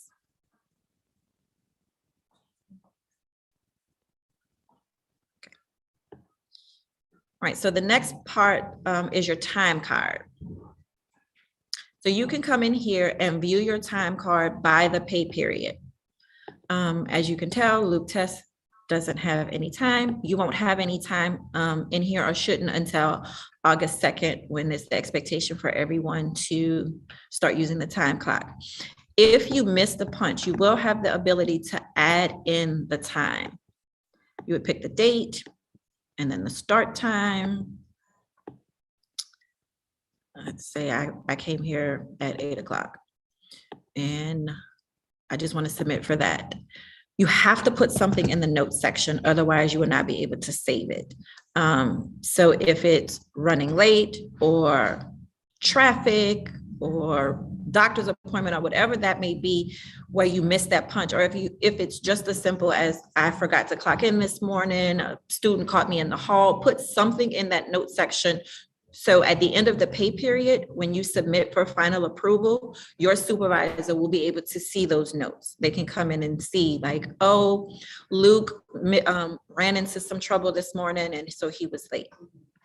So that's the time card option. When you use the time card feature, that's here on the Launchpad. All of the other fields or tabs that I cannot turn off, it's just based into the system, but these 4, if you include the Launchpad, are really the only ones that the employee, that affects the employee, and kind of house everything that they need within these 4 tabs. Are there any questions? I know that was pretty quick. Again, the guide is here in the document section. And as you guys start working through it, give us a call. We can kind of help you navigate. I think this system is really user-friendly. I can probably walk you through any scenario pretty much in my sleep. So I want you guys to feel comfortable in, 1, in using it, and 2, making sure that you have all the right access.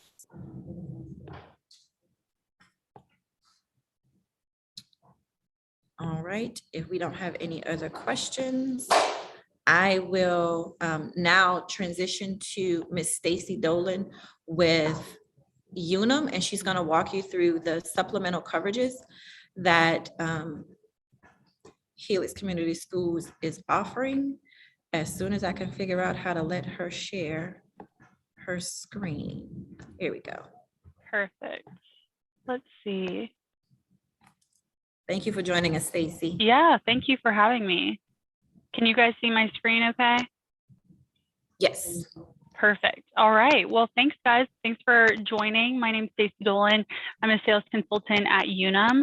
I've been with Unum for about 3 years, in the industry for about 5. So today I'm going to be going through all of the products that Unum is offering this year for your enrollment. So I'll go through each product and try to be as specific as possible, but feel free to send a note to Tabitha or straight to me if y'all have any questions. And Tabitha, if you want to let me know if there are any questions, just keep me posted. But yeah, no. So we're going to start off just we're doing open enrollment from July 23rd through July 30th. So I'm going to tell you guys, let's see if I can get this to change. Here we go. All right. So from accident to an illness to long-term disability, we've got you covered.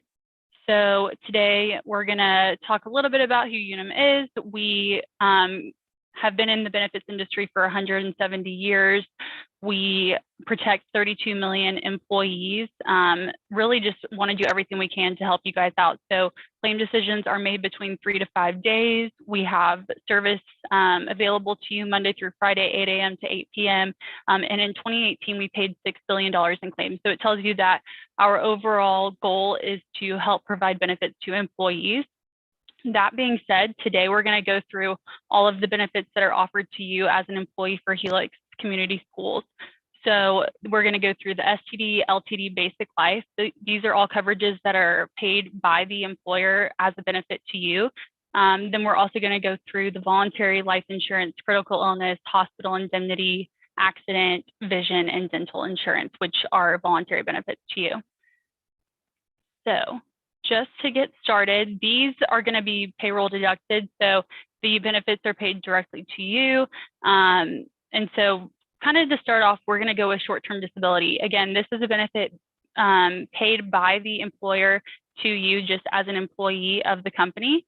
So it provides income replacement whenever in the event that you became disabled. So this plan covers 60% up to $1,500 weekly. The duration is 12 weeks. And then there's an elimination period of 7 days if you're injured or sick before the plan kicks in. So this is things, such as joint disorders, digestive disorders, things like that. And you would submit a claim to Unum. You would have a disability specialist helping you throughout the way. So definitely a great benefit that's offered to you. And then if for the more serious things that come up, the STD would eventually transfer to the LTD coverage. And this is a seamless transition. Our team handles this throughout, so you won't have to do anything differently. If you are on STD and once it transitions to LTD, our team will help facilitate that for you. Just so you guys can see, this is now a monthly benefit. So STD is weekly, LTD is monthly, and it's a 60% to $6,000 benefit. There's a 90-day elimination period, a 312 pre-X. The pre-X means that if during the first 12 months that you're on this plan, if you've received consultation, care, service for or any type of treatment for something 3 months prior to joining the plan, then that would be considered ineligible. So if you during the first 12 months, if it's something new that came up to you, no issues at all. So again, this is an employer paid benefit. So just, something that your company is offering to you. What's also nice is that this is included in the LTD is our employee assistance program. So this provides a benefit for up to 3 face-to-face counseling sessions, or it can be virtual. We also have medical bill saver included on this. So for instance, if you have a dental or medical bill that is over $400, you can call our team and we will actually negotiate on your behalf to get that dollar amount down.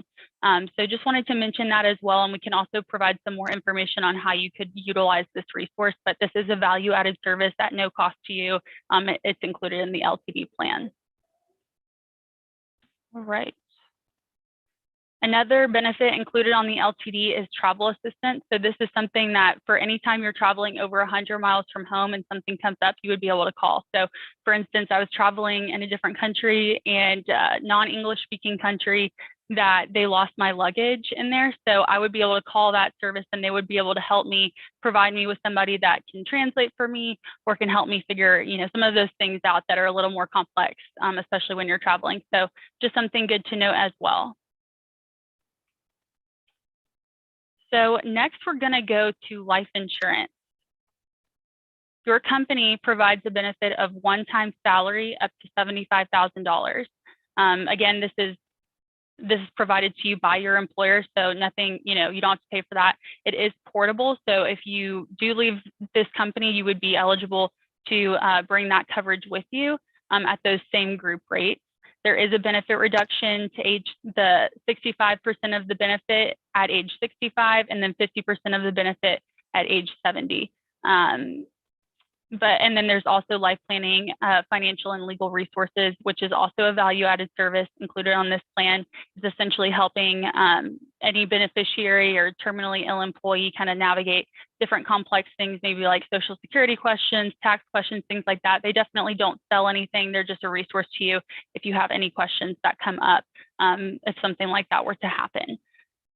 So next, I'm going to go to the first plan or the first product that is actually voluntary, meaning that you would elect coverage if you would like to have coverage. So this is going to be the voluntary life insurance. So like I mentioned before, your company does provide a one-time salary up to $75,000 benefit to you. However, you might want more life insurance depending on whatever your needs are. So we do have an employee benefit up to 5 times salary up to a maximum of $500,000.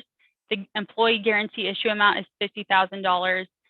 You can also elect coverage for your spouse or child as well. So one really unique thing that I want to point out, and it's very important, if you listen to anything that I say, listen to this, is that we do have a feature in our voluntary life contract called preservation of GI. This means that during this open enrollment, if you decide to elect coverage, the minimum amount of coverage, so $10,000 is the minimum for employees. If you elect $10,000 of coverage during this annual enrollment, then at any future annual enrollment, you can go up to the guarantee issue amount, which is $50,000, without doing medical questions. So typically, for instance, this year, if you did not enroll in coverage, then next year you would have to answer medical questions.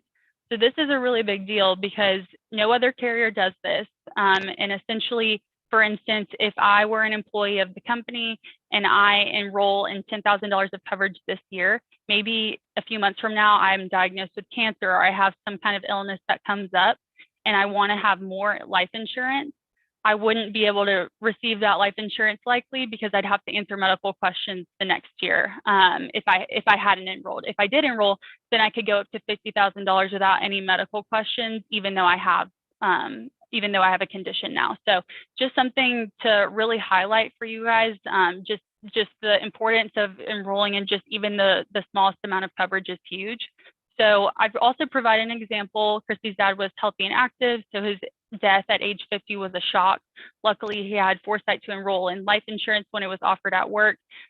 So this is huge. I mean, you just never know what can happen in life, and $10,000 of coverage can easily cover something like a funeral. So we also provided a statistic that 35% of households would feel a negative financial impact after only 1 month if a primary wage earner passed away. So just something important to note. And then I also provided an example of what it costs for voluntary life insurance. These numbers are not based on your plan, it's just an example. But as you can see, just, even for $20,000 of life insurance, that can be just simply dollars per month.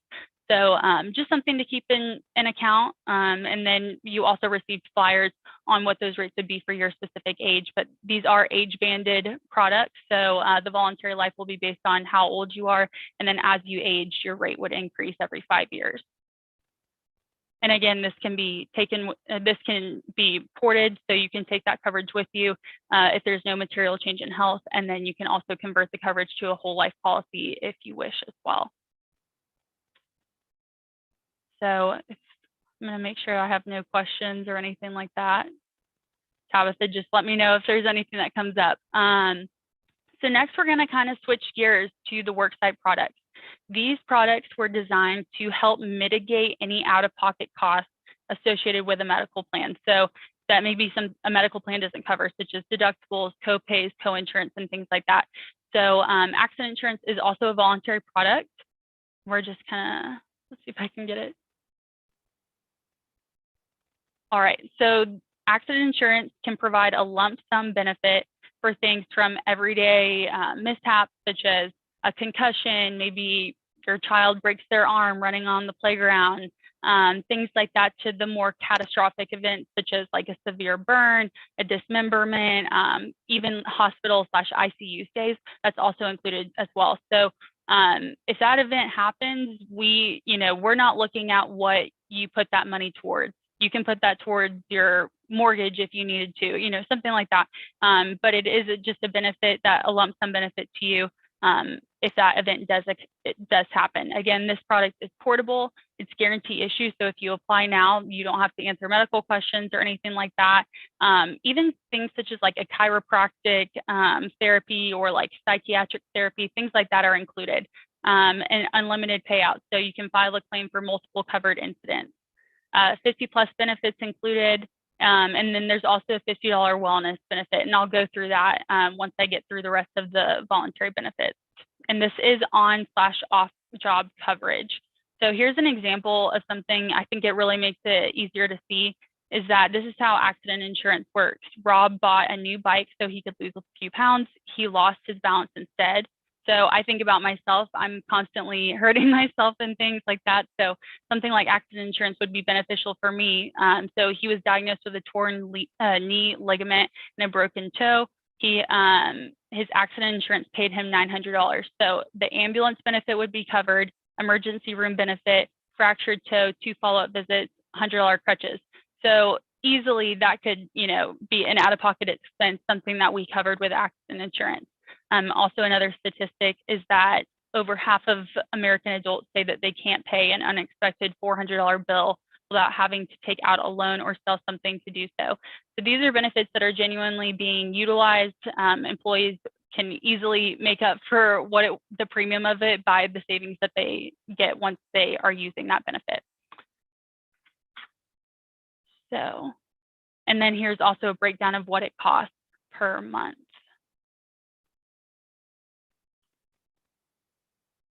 All right, so now we're going to go to hospital insurance. So we all know that going to the hospital can cost a lot of money, even if you do have great medical coverage. This essentially provides a benefit if you go into the hospital for covered benefits to help protect your finances. So what it does, pays a set amount when you're admitted to the hospital. The money is paid directly to you to use however you wish, just like on the accident plan. So it provides a $1,000 benefit if you are admitted to the hospital, and then it also has a daily hospital confinement, $100 a day, up to a maximum of 365 days. We also have a wellness benefit included on this as well. There is a pre-X on this for 12/12s, but again, 24/7 coverage, no limits. Any questions that y'all have, definitely let me know. But I'll also switch over to here so you guys can see a little bit of an example. So someone's appendix ruptured, they don't know how they're going to pay for things. It shows you the out-of-pocket expenses can easily go, $2,500. And this is something that, relatively not as crazy as, if someone has some super catastrophic thing that they're in the hospital for, it could be, $20,000+ out of pocket. So, we'll show how we're taking $1,500 out of that $2,500. So just again, something to note, but it is a lump sum benefit that can be used however you choose. And then it shows the rates here as well. And I did want to note that you as an employee need to be covered in order to cover your spouse or your other dependents. All right. So the last worksite benefit I'm going to talk about is the critical illness insurance. So this pays a benefit if the insured is diagnosed with a covered critical illness while they have coverage. So there is no maximum number of benefits paid under this plan. There's no benefit reductions. There's no waiting periods. So as you can see, here's a list of different illnesses that are covered. So this goes from everything from breast cancer being 100% covered, progressive diseases like ALS, dementia, you kind of name it, it's covered at 100%. We also have the, Alzheimer's, MS, even things like a coma or benign brain tumor, all that kind of thing. It's all covered under this plan. So again, it's going to be a lump sum benefit paid just to you to use however you choose. And also the reoccurrence is covered at 100%. So if you're diagnosed with a critical illness, whether it's the same or different, they must be separated by 180 days or they're medically unrelated. But a lot of other carriers, if you are paid out for, I'm trying to think, if you're paid out for a coma and then you go into another coma later on, you can still receive another benefit. It just has to be separated by a few months. But that is a big differentiator, something really to note. But again, employees are using these benefits, and it definitely, you know, is paid off once you do use it. It easily pays for the premium that it costs. And then here's another example: benign, when a brain tumor. When she recovered, she danced at her daughter's wedding without worrying about her bills because she elected a benefit of $20,000. Her plan paid her the amount in a lump sum regardless of what she spent. And these rates are age banded, so that is something to note as well. And then I'm also going to talk about and the fact that children are automatically covered under this under the critical illness at 50%. If an employee elects coverage. So the employee elects coverage, child is automatically included, but you can also elect coverage for your spouse as well. And I know I've mentioned with the accident, critical illness, and hospital, the Be Well benefit. So this is a $50 benefit if you receive common covered tests, so like a blood test, if you go get your annual visit, even your COVID vaccine would count. All you have to do is call into our center and just say, hey, I received my wellness, or I went and had my wellness visit, then we will credit you $50 per plan. So you could go to the doctor once, and if you elect coverage for all 3 of those policies, you would receive $150. So as you can see on some of this, you could easily cover several months of your premium just by going to the doctor on an annual visit. It's just promoting employee wellness, and we want employees to go to the doctor and seek coverage, even for small things, as this can be a preventative thing. All right, so next we are going to go through the dental insurance. So this is also a voluntary benefit. It is very important. Everyone's been to the dentist before. It's very important to have dental coverage, as it can, doing preventative services can help prevent some things that are more serious later on. So our plan allows you to see any dentist you choose to reduce your out-of-pocket expenses. We would definitely advise you to go to an in-network provider, and they will, file your claim and everything like that. So this plan covers preventative care at 100%, so exams, cleanings, x-rays, fluoride treatment, things like that. And then we also provide a $1,500 annual maximum for employees to use, and a $1,000 orthodontia maximum that is a lifetime maximum for your children that would want orthodontia coverage. I definitely encourage employees to download the Always Assist mobile app. This can be used for both dental and vision. You can download your ID cards. You can look at the status of claims and things like that, or even look at your coverage if you want more information on that. And then we did show the Always Assist website right here to review information as well. So definitely something worth downloading. I know not everybody likes to have apps on their phone, but it is helpful to have it if something comes up and you want to go to the dentist. And here's just a little overview, and it shows your cost per month.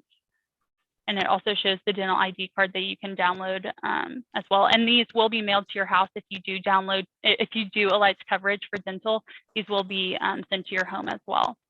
And then we're going to go through vision insurance real quick. I'm sure I've probably talked to y'all's ear off that we're close to the end when it comes to coverages. So lastly is going to be your vision insurance. We are providing a benefit for $130 frame allowance, a $10 copay for both exams and materials. And then we're also providing a benefit for every 2 years you can receive, your frames. So just wanted to note some of that as well. And then as well as the Always Assist mobile app will also benefit you from a vision perspective as well. Yep, and here's a little bit more info. So contacts every 12 months, frames 24 months, lenses and exams every 12 months. So, and we do also offer discounts for LASIK in addition to that. And here is your premium per month. Lastly, I know I've discussed the Always Assist app for the dental and vision. I also wanted to note the the app for your group products and the worksite products. What's really nice is that through the Unum mobile app, you can look at your claim information and things like that. What I did also want to note is that if you file a claim for, let's say, short-term disability insurance, our claim team will automatically do a common coverage search to see is that claim also eligible to pay a hospital benefit or critical illness, things like that. Maybe if you forget to submit that claim as well, we'll automatically do a common coverage search to ensure that you are receiving the benefits for everything that you are eligible to. Alrighty, and then enrollment is from July 23rd today through July 31st. And so everybody will receive an email today, and so that's what I'm going to show you guys next. I'm going to go through how you will enroll in your coverages. So, are you guys able to see my new screen that comes up? Hey, Stacy. Yes. We got a question here in the slide for you to go back and review the payment page. Sure. On which one? It wasn't specific about which. And everyone should have read also, there should be rates on the flyers that were provided to you as well. Okay, so that should be in your little swag bag, everyone. Mm-hmm. So anything with rates is also going to be on there too. But if Tabitha, if I can't necessarily see all of, I can't see the chat feature right now just based on me sharing my screen. So if something comes up, just let me know, but I'd be happy to review anything else. Sure. But yeah, no, I mean, if we don't have any other questions regarding benefits, I'd be happy to go through how you guys will enroll in the benefits. So Tabitha, can you see my new screen right now? Let's see if it'll. Enrollment explained? Yep, yes. Perfect. Okay, awesome. I don't know if I can get this to go full view or not.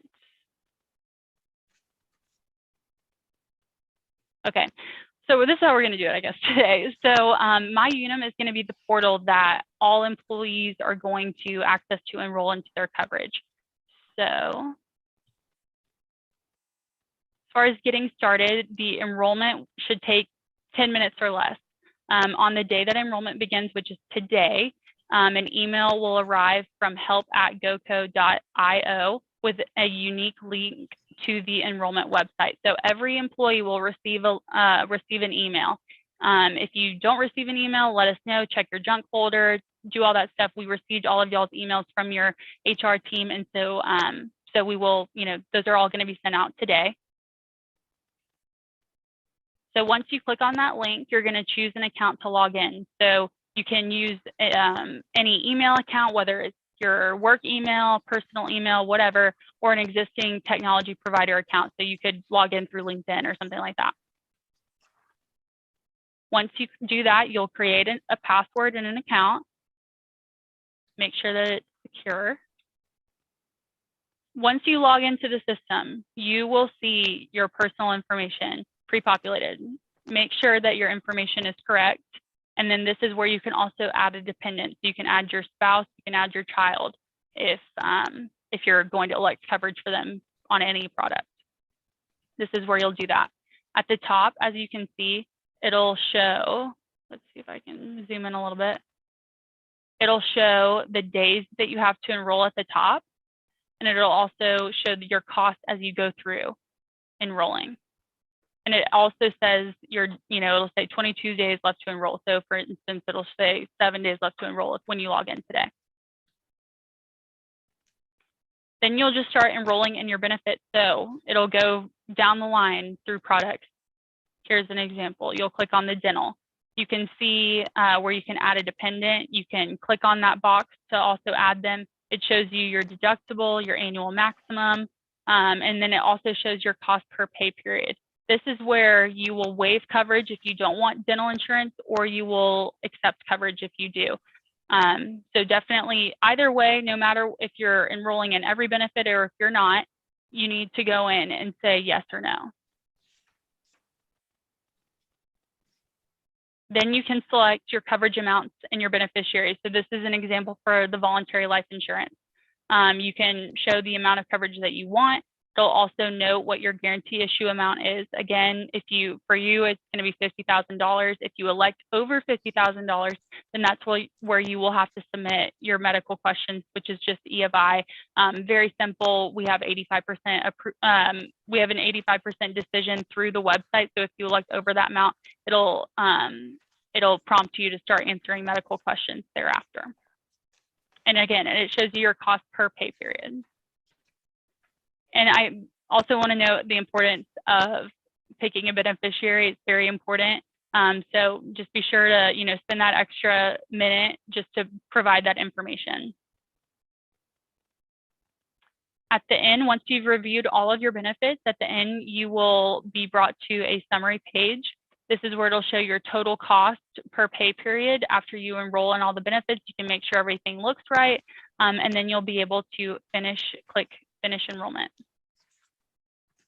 You'll be taken to a confirmation page that shows your elections and total cost per pay period. Does anybody have any questions? Go to the next one over.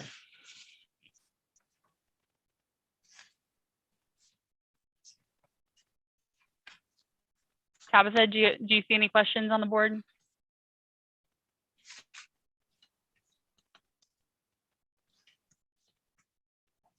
Not at this time. Okay. That's what I have for everybody today. I appreciate you guys letting me go through everything. Definitely want to reiterate the importance of employee benefits. Something that is being offered to you both as an employer paid and as an employee paid benefit. So definitely take advantage of these. As being an employee of this company, it's definitely a great value to take advantage of the benefits being provided to you. So appreciate everybody's time. Definitely let Tabitha know if y'all have any questions, but everyone will receive an email to enroll in their benefits through the MyUnum portal. This portal will be available to you from the 23rd, which is today, through the 30th, and all of these products will have an effective date of August 1st. There will be some reminder emails that go out next week, just to remind you if you haven't logged in. So we just want to make sure that nobody forgets. It'll be 3 days before and then the day before. So just want everyone to, let us know if there's anything that we can help with, but really appreciate everybody's time. Thank you so much, Stacy, for no problem. Going over MyUnum. I know there have been some questions already about the email push. So that's coming, you said again, later today. Everyone will get that information. And any other questions you guys may have, you can direct them to me or Stacy. As she said, she's made herself available to us as well. Yeah, and I can send out, Tabitha, I can send you the presentation if you want to send it out to everybody. I see that there was a couple questions on that. Yeah, there are a couple of questions about that. That would be perfect. Thank you. Yeah, no problem. Thank you, guys. All right. Thank you, Stacy. All right, bye. Bye-bye. All right, everyone. Next, we'll have the presentation from Mr. Dylan Hoon, who will talk about your retirement options. Those were the packets that we just dropped off in your rooms with his business card. So some of you, depending on your situation, may have some specific questions that are very, that are for you specifically. So just ask those questions either with us here, if it's a general question, or we can kind of set up some time to go through your specific situation a little bit later. But I'm going to turn everything over to Mr. Dillon. Are you guys able to see my screen?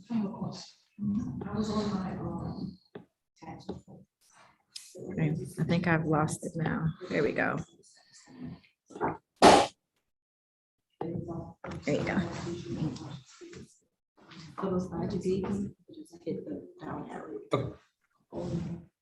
Am I ready to go? Yes. Okay.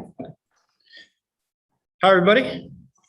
My name is Dylan Hoon. I'm going to be your new 401k consultant attached to the plan here at Helix Schools.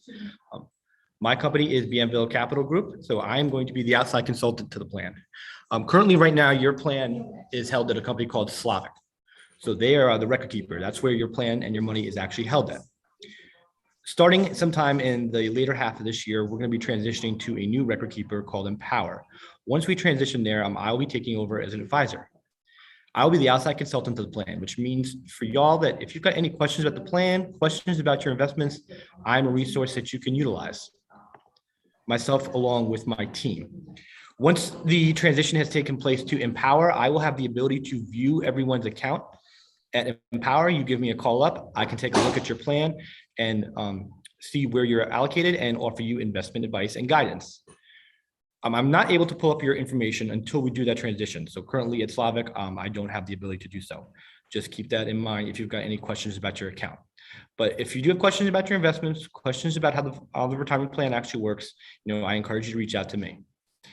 In terms of the plan document, what governs the actual retirement plan in terms of your match, vesting schedule, all of that is not going to be changing. The only thing that will be changing will be where you log in to view your account and what investment options are offered to you.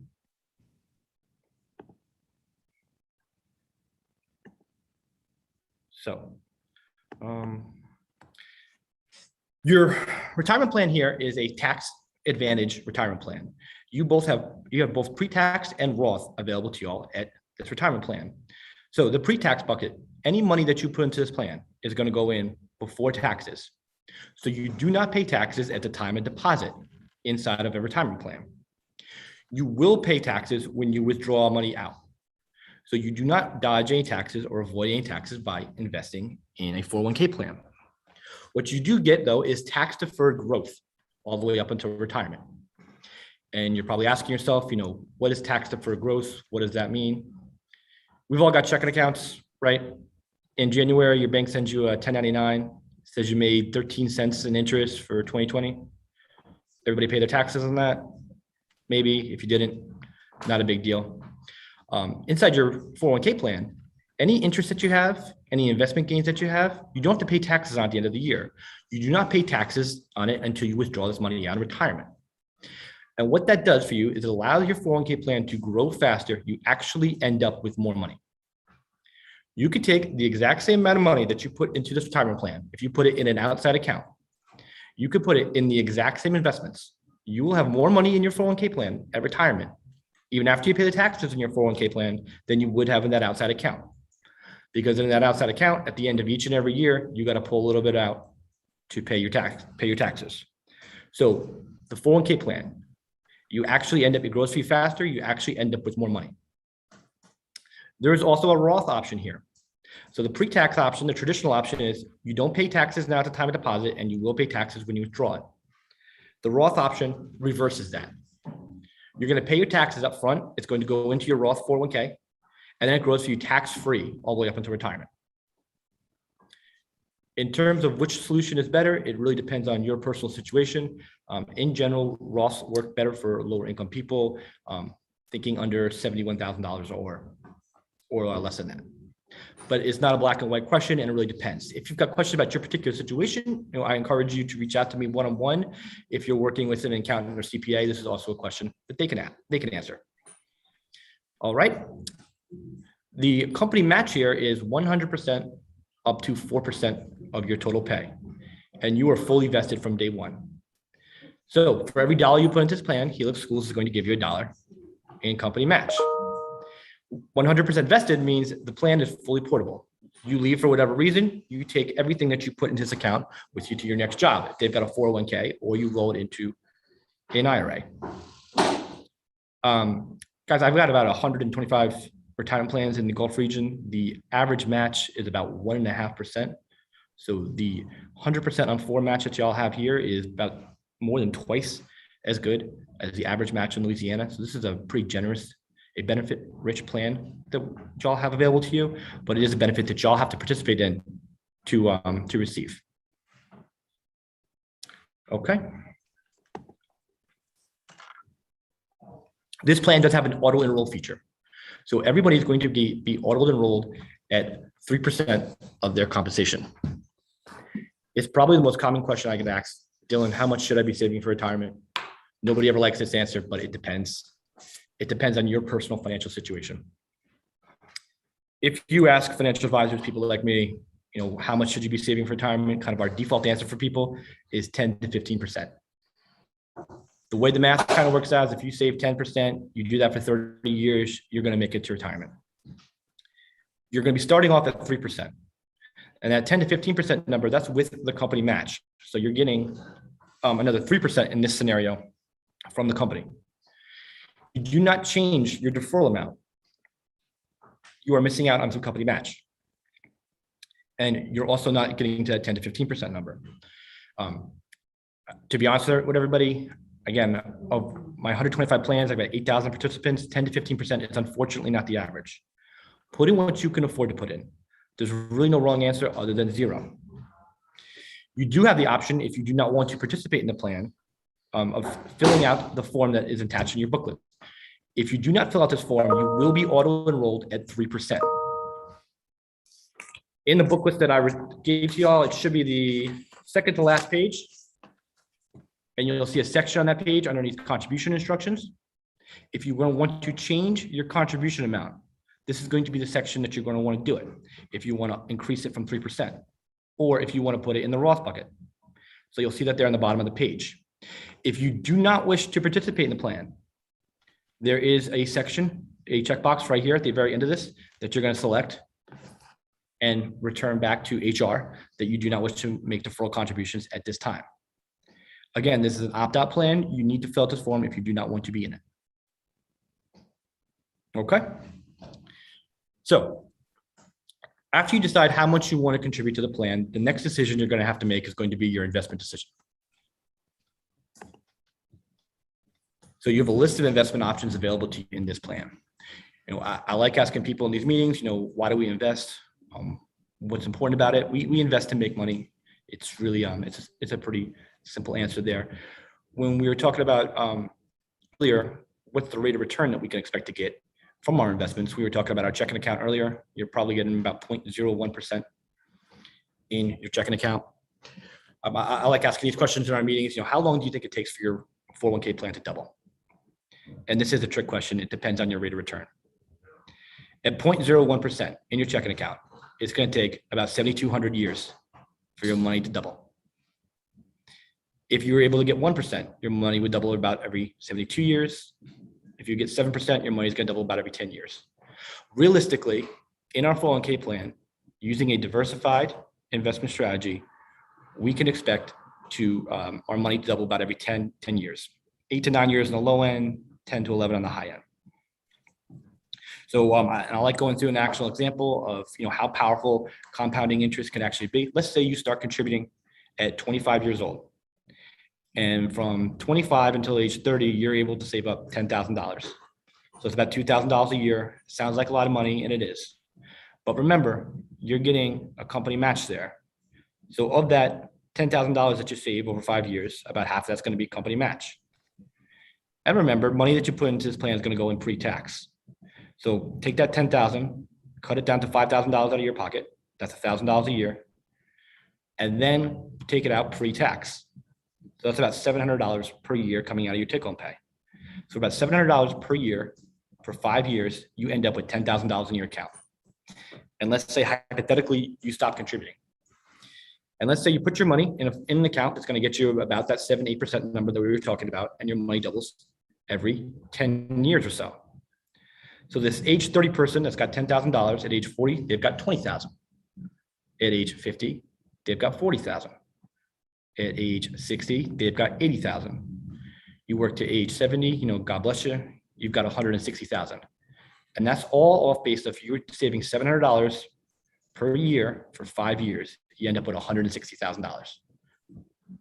Not magic, just the power of compounding interest and having that tax advantage. So how do we actually get to that 7-8% number that we're aiming for? The easiest way is to utilize what's called a target date fund. You've got a list of these investment options right here. They say Vanguard Target Retirement, and they got a year attached to it. They start at 2015, they go out to 2065. You choose one of these funds based off your expected retirement date. So the fund clicks to you when you turn 65, 67-ish. I'll use myself as an example. I'm 33 years old. I've got 30, 35 years to go until I'll be hopefully retired. The fund that I would be in would be this 2055 fund. So in 2055, I'll be 67 years old. What I would do is I would put 100% of my money in this investment option. And what it's going to do for me is it's going to asset allocate. So it's going to diversify my investments based off my age. The younger that you are, the farther away that the fund is, the more aggressive the underlying investments in that fund are going to be. And the idea behind that is the more aggressive an investment, the more risk that you take on, the higher the rate of return you should get. And that makes sense, right? If you're taking on risk, you want to get something for it. The riskier the investment, though, the more unpredictable it can be over a short time period. And a short time period could be 3 years, 5 years, maybe even 10 years. Now, if you're not retiring for 20, 25, 30 years, you're not really concerned what your investment's going to do over a 5-year time period. You're concerned about what those long-term returns are going to be. But if you're, let's say, 55, 60 years old, then you're much more concerned about what your investment's going to do over a short time period. What I like about these target date funds is they do that whole investment process for you. So you don't have to figure out, do I need to put 10% in this fund, 15% in that fund? And again, they'll allocate based off your age. These funds will automatically get more conservative as you get older. I tell people, if you know you want to be in the retirement plan, you want to get the company match, you want to be invested, but you don't have to worry about monitoring this, you don't want to do any homework, you hate me, you think this is boring, that's okay. These target date funds will do it all for you. If you don't want to utilize a target date fund, you can go in and build out your own asset allocation. That's something maybe somebody outside this plan can help you with. I can help you out with one-on-one as well. Again, I think to be a successful investor in your retirement plan, there are 2 things you need to do. You have to have a decent savings rate, and you have to be invested and stay invested. We just had a really good example last year of how markets don't go up in straight lines. They are cyclical. So last year during COVID, when COVID kind of first started taking root in February, March, the stock market started dropping. We dropped about 30 percentage points in about 60 days. So if you had $20,000 in March of last year, if that fell down to about $14,000.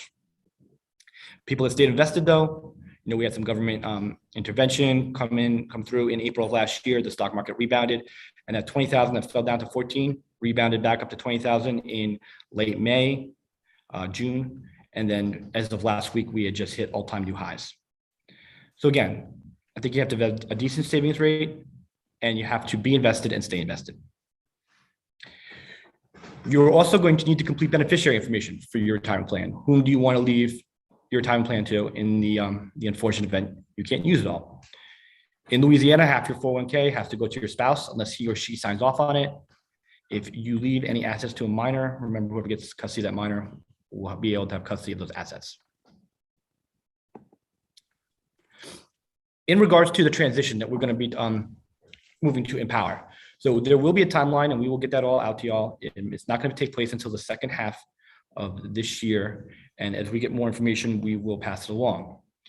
If you're currently in the plan and you don't want to make any changes to your contribution rate or to your investments, you will not need to do anything. Your assets will be transferred over in kind. You will be allocated. We're going to be doing what's called a map over strategy, which means whatever investments that you are in, you're going to be mapped over to liked investments. So your asset allocation stays the same and your risk will stay the same. If you're utilizing a target date fund, you're in the Vanguard Target Retirement 2035 fund, you are now going to be in the new target date series that will be 2035 fund. So if you like how you're allocated and you like your contributions, you do not need to do anything. You will be getting new login information, as this will be an account at a new financial institution. So we will get you information on how to log into your account and to access your money. Again, at that point, I will be the listed advisor on that plan. Anytime you contact my office, I'll be able to pull up your account and see right along with you as well.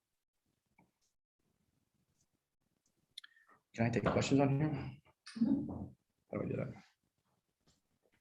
If there's any questions, I would certainly like to hear from y'all.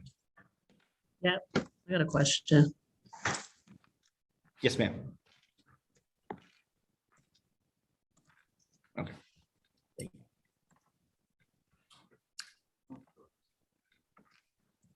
We can hear you, or we can't hear you if you're asking any questions right now. Heard you for a second.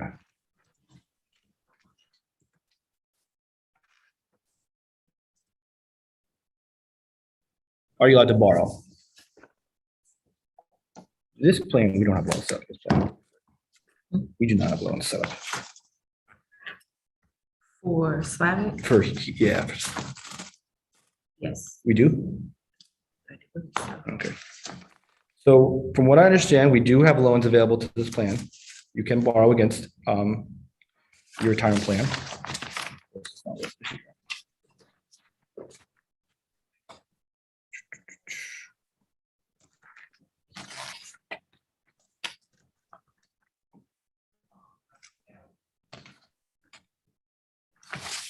Are you referring to the question on the table Oh, here we go.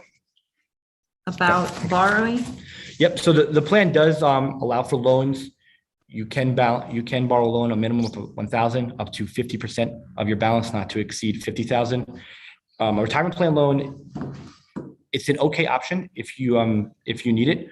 The downsides to it are going to be is you have a termination in employment from Helix Schools for whatever reason, whatever the balance of your loan is going to be due before you file taxes for that year. If you cannot pay that balance, it's going to be taxable to you for that year. So I'll use an example. Let's say you take out $10,000 from your retirement plan, you terminate employment, and you cannot repay that loan. You're going to get 1099 for $10,000 that you will have to pay taxes on that as income that you did not pay taxes on. So that could be as much as $2,700 that you'll owe to the IRS when you file for your taxes. So you can borrow loans from it. I would discourage it. Ultimately, this is your money, though. You make decisions with it. If you are thinking about taking out a loan, I really encourage you to reach out to me, talk it over with me one-on-one. I know everybody's situation is different. There are some pluses to having loans here, but there are also some big downsides that you need to have all the information before you make that decision. The second question is, can we set up an IRA? Yes, you can definitely set up an IRA. An IRA account, just individual retirement account. It acts really, really similar to the plan that you have here. Please remember though, at the plan that you have through Helix, you have the company match. So you don't get the company match if you're deferring to an IRA. And that company match is a really, really huge benefit that you want to take advantage of. Retirement plans are also generally less expensive than investing on your own. And the reason being is when you buy these investments, you're buying these with everybody else here at Helix School. So there is an economy of scales. Think about buying at Walmart versus the smaller, closer store. So it's a lot less expensive to invest in your retirement plan versus doing an IRA. So yes, I can certainly help you set up an IRA, but I'd encourage you to take full advantage of the Helix plan before you move on to that. Okay, so the next question was, can we get enrolled online or do we have to fill out the packet? I believe you do need to fill out the packet. We only have paper enrollment at this time. That will be changing with Empower. And again, we have an automatic enrollment right now. So if you do not do anything, you'll be automatically enrolled at 3%. If you want to change how much you're contributing or whether it's going in traditional Roth, you're going to fill out that contribution form that we discussed earlier.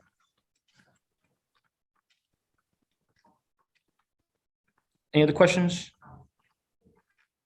Hope this was helpful. If anybody's got personal situations, yes, we can do a custodial IRA.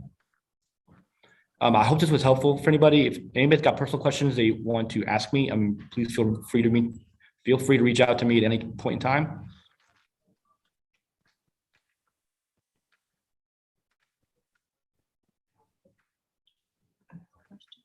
Doesn't look like it. All right. Well, thank you, Mr. Hoon. I appreciate your time this morning. Yeah, absolutely.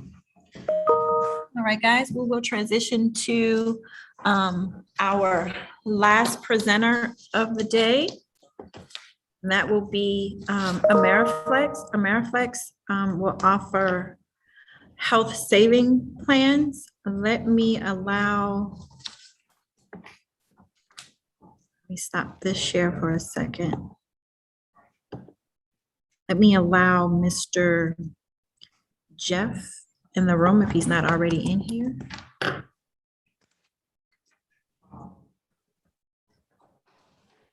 Let me take a quick pause so I can get Mr. Jeff on the line with us. I think we ended up 4 minutes before his scheduled time. So give me just a few minutes and we'll be right back.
All right, everyone, thank you for being patient with us. We have Mr.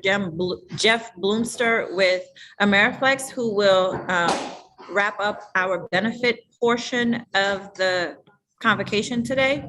He's going to discuss some options we have for health savings account and flexible savings account. So I'm going to give Mr. Jeff permission to share his screen.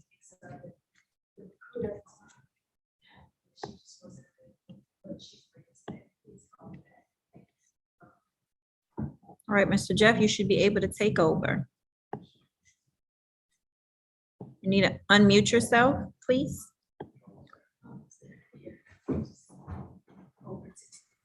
There we are. Hi, Tabitha, how are you? I'm well, thank you for joining us. Yep, you're welcome. Do you want me to start with the FSA portion or the HSA? Either, doesn't matter.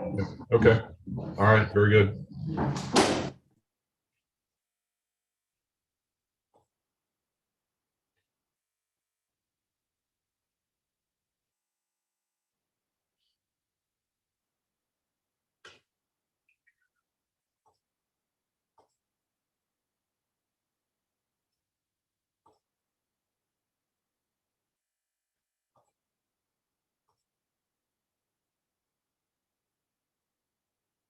Sorry, I got too many screens open here. There we go.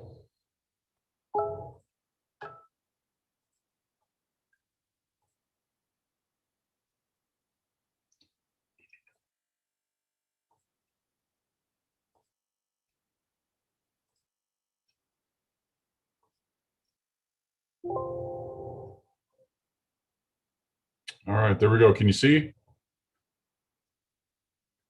the screen? Should be able to. Okay. Yes, we're able to see it. All right, very good.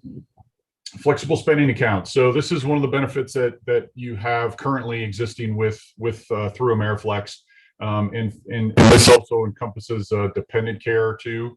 And so I'll just briefly talk about this, what it is, how to use it, and what to use it for. So what is in a flexible spending account? It's a it's really a spending account for healthcare expenses. That's what it is. It's tax advantage, meaning that you are able to set money aside in an account on a pre-tax basis. It covers up to a number of covers a number of different various expenses that you can pay for, and I'll go through some of the examples of those here in just a couple of slides. You can decide how much you want to set aside, up to $2,750 on an annual basis to help you pay for your medical expenses. And I believe I can send a worksheet to you, Tabitha, if you don't already have one, that can help some of the employees figure out, how much to contribute, because that's usually one of the biggest questions is, how much do I contribute? And so again, if you have, it's really good if you have any kind of reoccurring medical expenses, reoccurring prescriptions, kids with, any recurring doctor appointments. You can use it for any of your dependents. Even if your dependents are not part of the health plan, you can still utilize the flexible spending account dollars to pay for their doctor visits, their co-pays, prescriptions, things like that.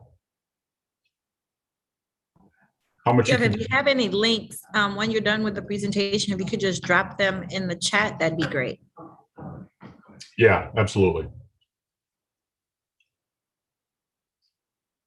So we talked about the maximum contribution amount is $2,750.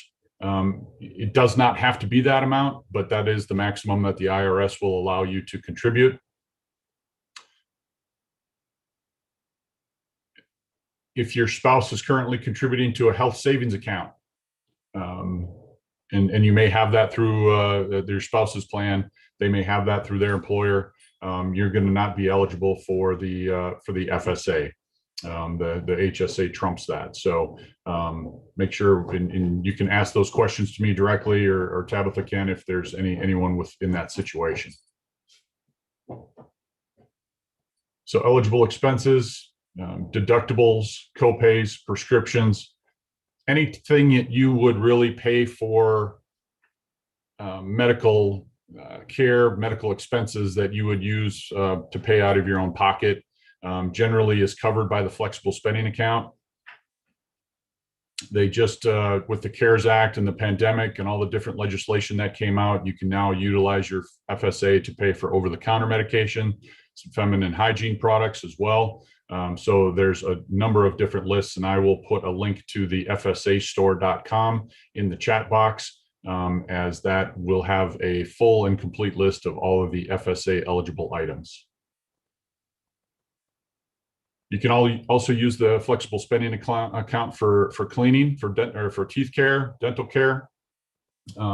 Most dental plans offer preventative care, and so you're, once every 6 months you're cleaning. But if you do have to have any kind of fillings or root canals or anything like that, the FSA will also help you pay for that. Any type of LASIK surgery, glasses, contact lenses, eye exams, prescription sunglasses, anything along those lines as well, you can utilize the FSA to pay for.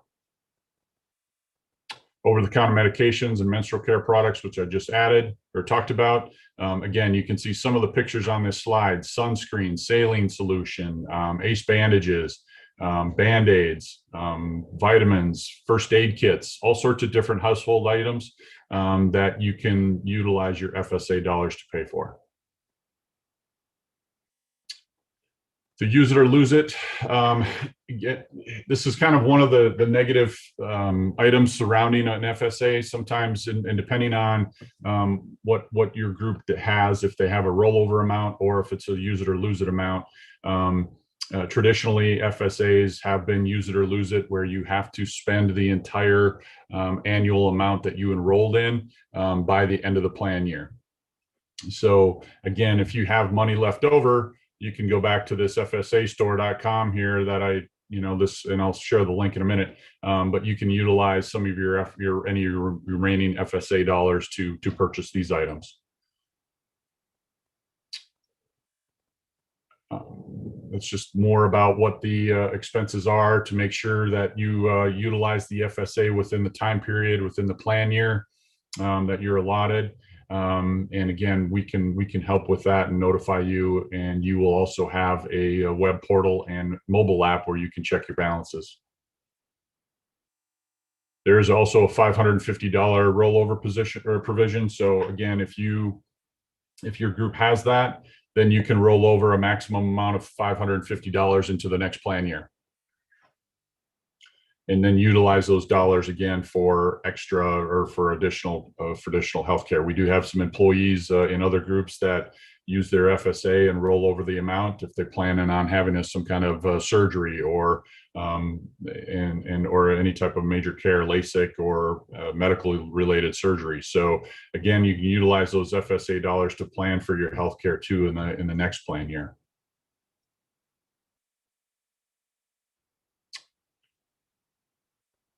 The provision, if there is a rollover amount, it does not affect next year's enrollment. So you can still maximize the FSA enrollment of 2750 this year and have that 550 carry over, and then still enroll in the IRS maximum amount allotted for next year, which we won't know that until about October, November of this year. But anyway, your maximum contributions are not affected by any rollover amount that you have.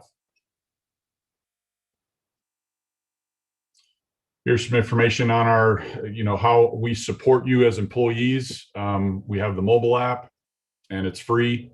It's My Ameriflex app at either the Android or Google Play Store, or excuse me, Android or Apple Store. It's free, so you can download that and enter your credentials, and it'll pull up your account. We have our customer service or participant services number here. And we also have our website, and it's not posted on this slide, but we have a live chat button in the lower right-hand corner of our website where you can go in and just chat up one of our participant services employees to answer any of your questions as well. Any questions about the FSA?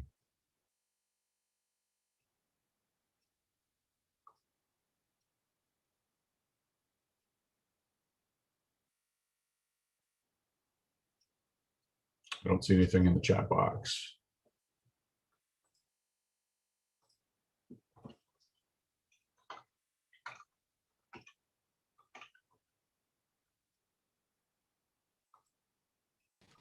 I don't see anything in the chat either. How y'all doing? Good, how you doing? So this is the end of your presentation, Jeff? Yeah, for the FSA, I'll talk about the HSA quickly if you would like me to do that. Okay, oh, you were dropping the link for the FSA. Yeah, Yes, there's perfect. the FSAstore.com.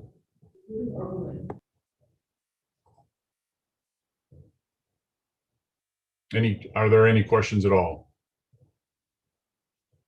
It really is a nice tool to use to help you pay for healthcare expenses. It really is. Here at Ameriflex, they offer us one. I use it. When it's really helped me is some of those things that, like my son is a baseball player. He injured his elbow, and we needed to have an MRI. He ended up having to have elbow surgery. So I was able to use my FSA dollars to help pay for that kind of thing. So otherwise an unplanned medical expense. So it's really good for those. And it's really good if you do have, like I said before, any kind of reoccurring medical expenses, monthly doctor visits, monthly prescriptions. It's very good to help pay for that as well.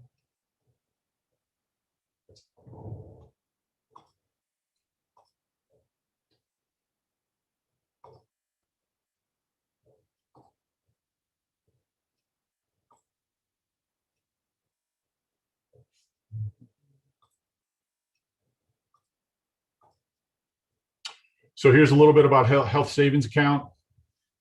Health savings account is different than an FSA. It is really more like a personal bank account. The process is the same, where it is taking out of your paycheck on a pre-tax basis and put into an account for you to utilize for your healthcare expenses. One of the biggest differences with an HSA versus a flexible spending account is that right here, the HSA is yours to keep. Okay, so you will never lose the money. The account will not close. The account will not go away until you spend all the money that's in it. You can pass on your HSA money to your heirs. Your money rolls over year after year. So it's really, if the HSAs are becoming more and more prevalent as a retirement tool to be used to pay for healthcare expenses. And so there are a number of different ways you can invest in it as well. So you can take your dollars and invest in various accounts and funds and things like that. We have the ability to do that through our portal. And so again, it is a tool for not necessarily right now, but it could be used as you move forward in life and use ultimately for a tool during retirement. We do have HSA investment options, which I talked about. Once you have a balance of $1,000 in that account, you're able to utilize or invest that money. And again, that can be done through the portal.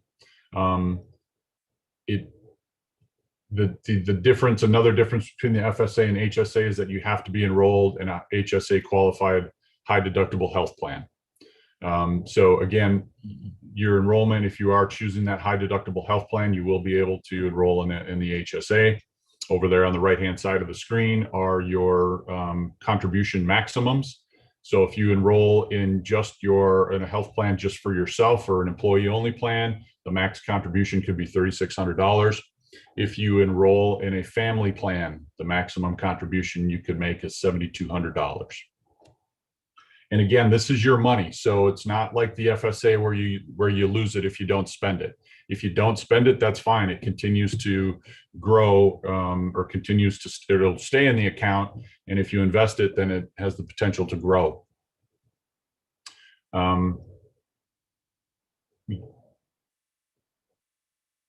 Let's see, next slide here. So eligible expenses, you're going to see a lot of the same slides that I did with the FSA.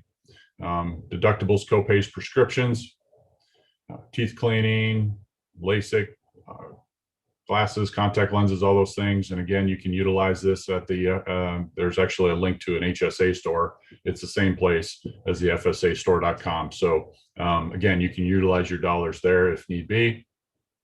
And again, we've got the same, you'll still have access to our platform and our participant services group and our online portal.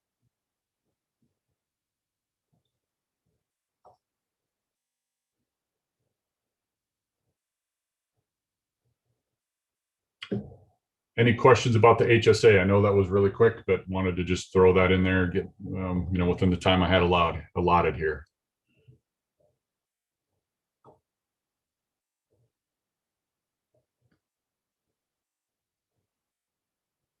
One of the things I will add, if you are you trying to decide between the two, an FSA and an HSA? If you are,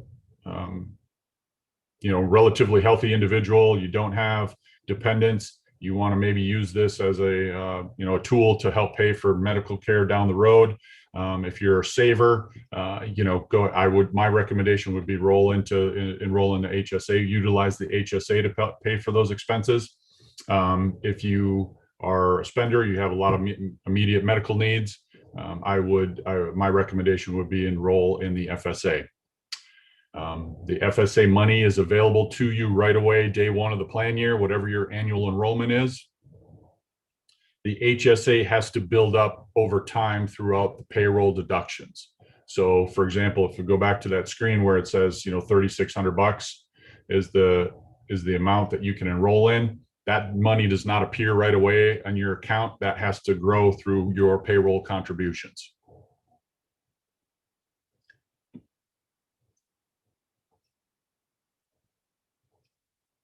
Any other questions?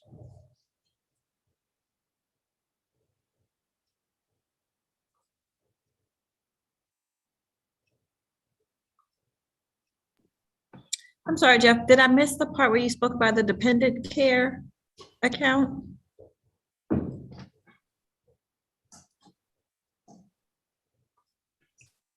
Talk about dependent care right now. Thank you, sir. Mm-hmm.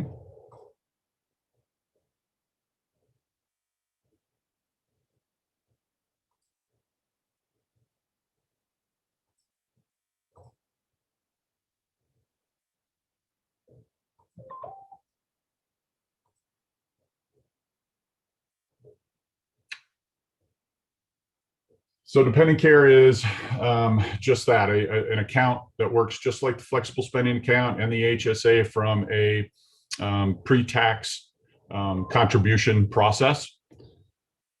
You can elect up to $5,000 annually per household to pay for childcare. There are a number of different resources that you can utilize to pay for childcare. Essentially what it boils down to is anybody that's over the age of 18 and not a tax dependent of yours can care for your child, and you can pay them to do that. So a lot of people now with the pandemic had to have, their daycares were closed, but they had to work at home. So they could pay with the new legislation that came out surrounding dependent care, they could pay their parents to take care of their kids. They could, pay a college student or somebody like that to watch them for a few hours while they go or while they conduct their business in their home. So a number of different ways that daycare can be utilized to pay for the daycare account can be utilized to pay for childcare. You can also use dependent care to pay for elderly parents. So if your parents need some kind of ongoing medical care or in-home care, you can utilize these dollars to pay for that as well. Some of the examples: $5,000 for a married couple filing jointly, $5,000 for a single parent, or $2,500 for a married person filing separately. So that's the contributions amount. Again, talked already a little bit about who you can use this for: daycare, elder care, before school, after school care, preschool, nursery school, private sitter, summer day camp, and nanny service. We say summer day camp because a lot of kids will go to overnight camps during the summer too, but overnight camps cannot be paid for by dependent care dollars.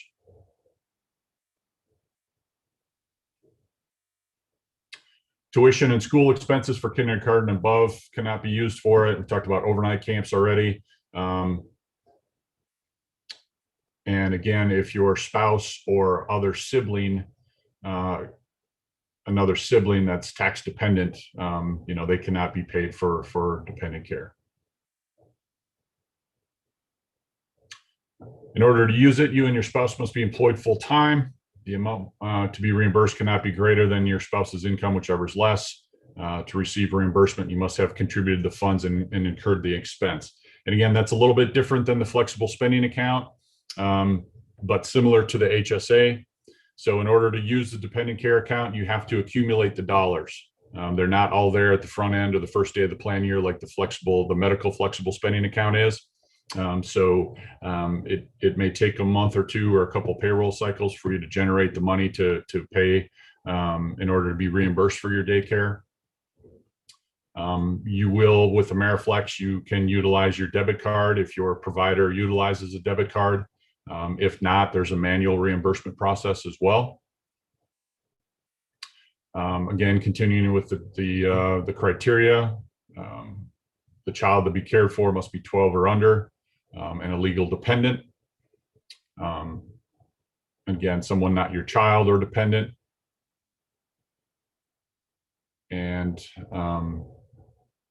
with the daycare facility, it has to be licensed and comply with state and local regulations, and it must be for the custodial care of the child. Again, getting into deeper in the weeds here on some of the criteria, but we just want to make sure that your expense stays eligible. And here's again, our support. So again, all three products, very good products. Obviously, I have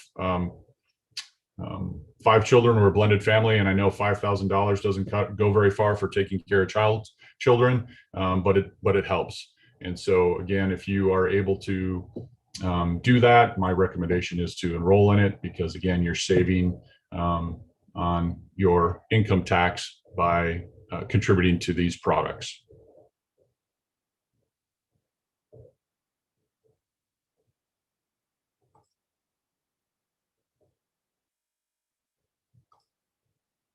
Any other questions? Comments?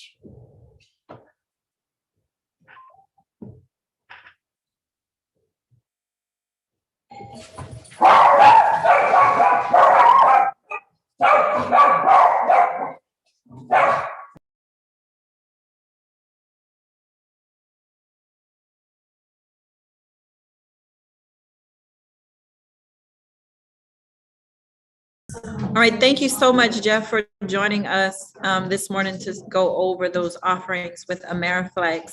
Again, if anyone has questions regarding the Ameriflex offerings, you can shoot those to me. Jeff has made himself available as well, or you can refer to those links that was dropped in the chat for us, for our benefit, in explaining further of how those dollars can be used. So that pretty much wraps up our scheduled convocation piece. I know there's some questions in the mentorship classroom, so if you guys could just stay put for a second, we're going to walk around and come and speak with you directly. But are there any other overarching questions right now you guys want to ask, or maybe drop in the chat?